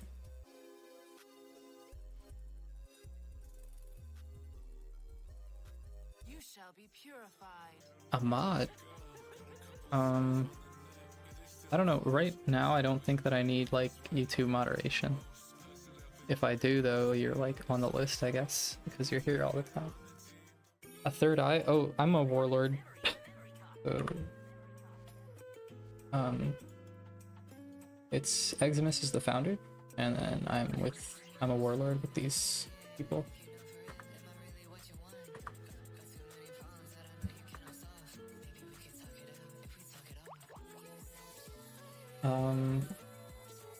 Okay, so builds, same thing as at the beginning, just crit damage shards times 4, energy max to proc it. This build is just for high efficiency. It's not built for Zaz. You wanted to buff the Zaz a lot. You would bring in like Vigorous Swap with a different forma polarities. But yeah, Vigorous Swap, you could bring Brief Respite. Yeah, Brief Respite's still good.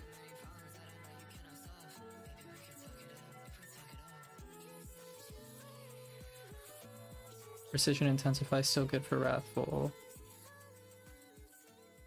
if you're doing Slam, you'd bring Nero mods.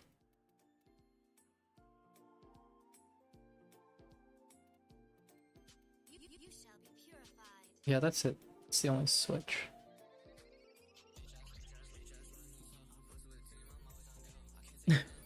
No, don't ban yourself. You literally can't. I'm not gonna mod you. Not right now. You're trapped. Trapped here. Hang on a second, I just got a PayPal invoice from Disney.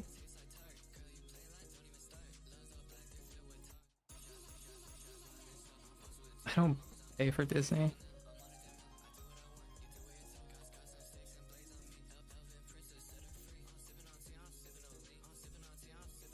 That's weird. Yeah, happy Halloween, see you later. Oh yeah, as if like on Wisp, any Warframe where your fourth ability is like a good subsume off option. Revenant also, Precision Intensify is good there. Like, very, very good. Sometimes, I think Zaku is another one. Like, yeah, Zaku's fourth ability sometimes gets subsumed off, I think. So you can use Precision Intensify there. But yeah. Okay, but point is, if you want to buff the Za even more, switch out Energy Nexus for Vigorous Swap. And form a dash polarity there. I didn't use this at all, but here's the build. Just magnetic. This is the Furus, secondary fortifier. You can use Encumber. Not as strong, I don't think. Or, what is it? Oh my god, Flare. You could use Flare. This is the Zaw, it is Ravi, Sikala, Vargi 2J. And Exotic Contagion, Melee Exposure. Yeah, thanks for coming. How do you forma a Zaw for Contagion? I guess like this. Well, you don't need a forma for the arcane, but like this is how I did it. So this is based on condition overload, so you don't have to stack combo for your crit. Blood Rush is what you would otherwise, I guess, use here, but I mean, I don't like that at all. You have to stack combo. This way, you just have to bring a primer sometimes, and you'll get very high damage for very low effort. Normal melee damage, crit chance, crit damage, attack speed are good stats for the Riven. And just Toxin if you can as your element, and that'll help you with Corpus. This stuff is all basically mandatory. Fury, yeah, is mandatory, otherwise it's very, very slow to hit. On a frame that isn't Voruna, you might want to get Arcane Strike for more attacks, attack speed. My favorite primer? There's a few. Even new core. Always good option. You get a lot of utility out of this. On my chat window is blocking this. Then you have Tenet Sigma. And I don't have like, I think my builds for these like are switched up a lot because I do like weird stuff with them. So I don't have primer builds that I can show you, but you can just look them up on like Warframe, Overframe or something. But Tenet Cyclone's good. What else have we got? The Dual Toxicist, great primer. Use this if you want the prime. Things will be dead before you even need to hit them with anything else. So very good, useful. Let's see, we got of course Epitaph. I think this I have a setup for. I use Corrosive and Cold. This is not a great primer. Instead of priming elements, this was for a specific use case, but it's still good, and it also can do a lot of damage. You can mod it for damage, but I don't have mine modded that way. And the other one is the Catalyst. This one you always want to do basically viral corrosive. And if you can fit another element on, that's good, but basically just viral corrosive. Because it comes with innate corrosive and you can put viral onto it. Corrosive cold is good, yeah. That's true. It's just the epitaph doesn't stack corrosive that quickly. So it's like, okay, mostly you would want to use the epitaph for viral, AoE viral. And that helps sometimes with like Trinity loadouts, where you want a viral stack to just help you get a one shot off of your energy vampire. And the last one is the compressor. There we go. Compressor, same thing, corrosive viral, and you can throw cold onto there too. This is a very, very strong single target primer. Probably the best one, my favorite personally. This is what I use for Excalibur to get like really fast stacks of all of these elements. Where it was mandatory on Excalibur. So, very good. This is just ammo max and multi-shot. That's the only reason I have this ribbon. The crit damage doesn't matter. And for primaries, you have the Cedo. I don't have this built as a primer at all. And you have the Bubonico. These are very good utility. Now let me just go through this list. I don't think there's anything else, but those are the two really good ones. Oh, the other good one is the Phantasma. Good single target. This one I have for magnetic only, because I just needed it for magnetic at one time. Yeah, compress is really good. Should definitely get this. It's so good.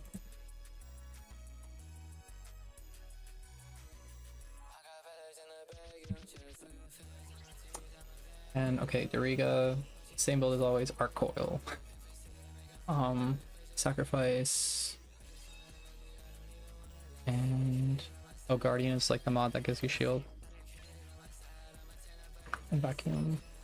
And then this just built for Chris so I can get Tenacious Spawn proc. Tenacious Spawn.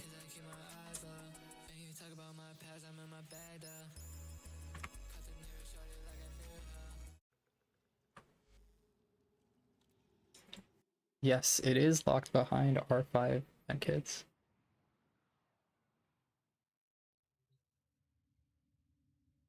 I have not done Murmur Disruption. I haven't done Disruption level caps in general on my channel because I don't know how to. This is how I got my compressor actually. 120 platinum. It's not that bad to be honest compared to how much other weapons tend to be. So if you want to farm some arcanes and like just buy this that way, it's not that bad.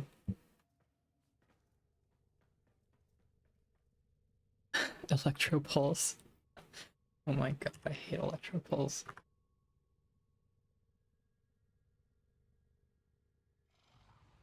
Yeah, Voruna is a very recast heavy warframe because you want to keep her invisibility up as much as possible.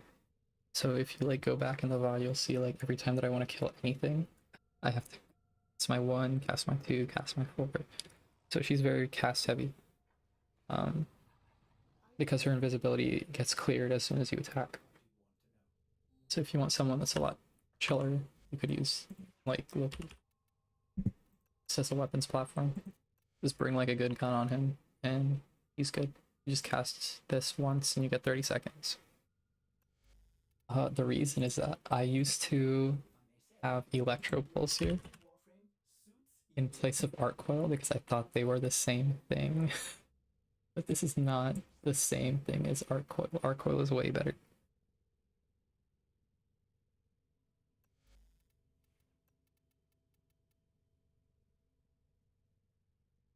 Yeah, for months. It was for a long time.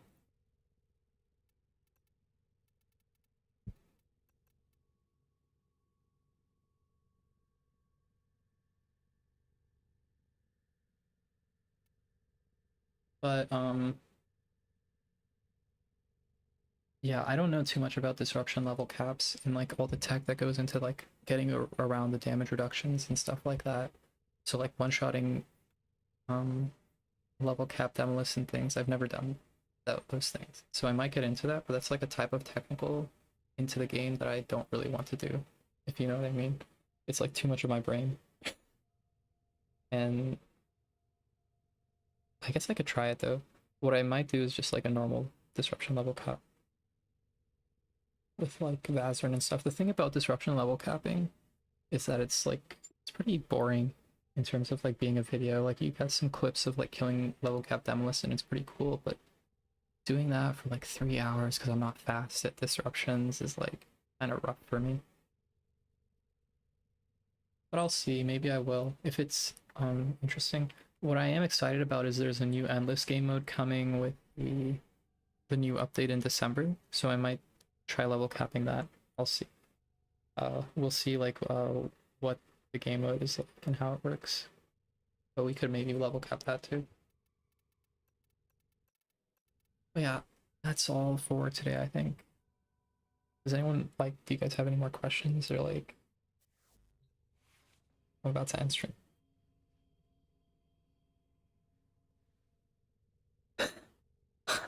Electro, you just changed your username for that? Oh my gosh.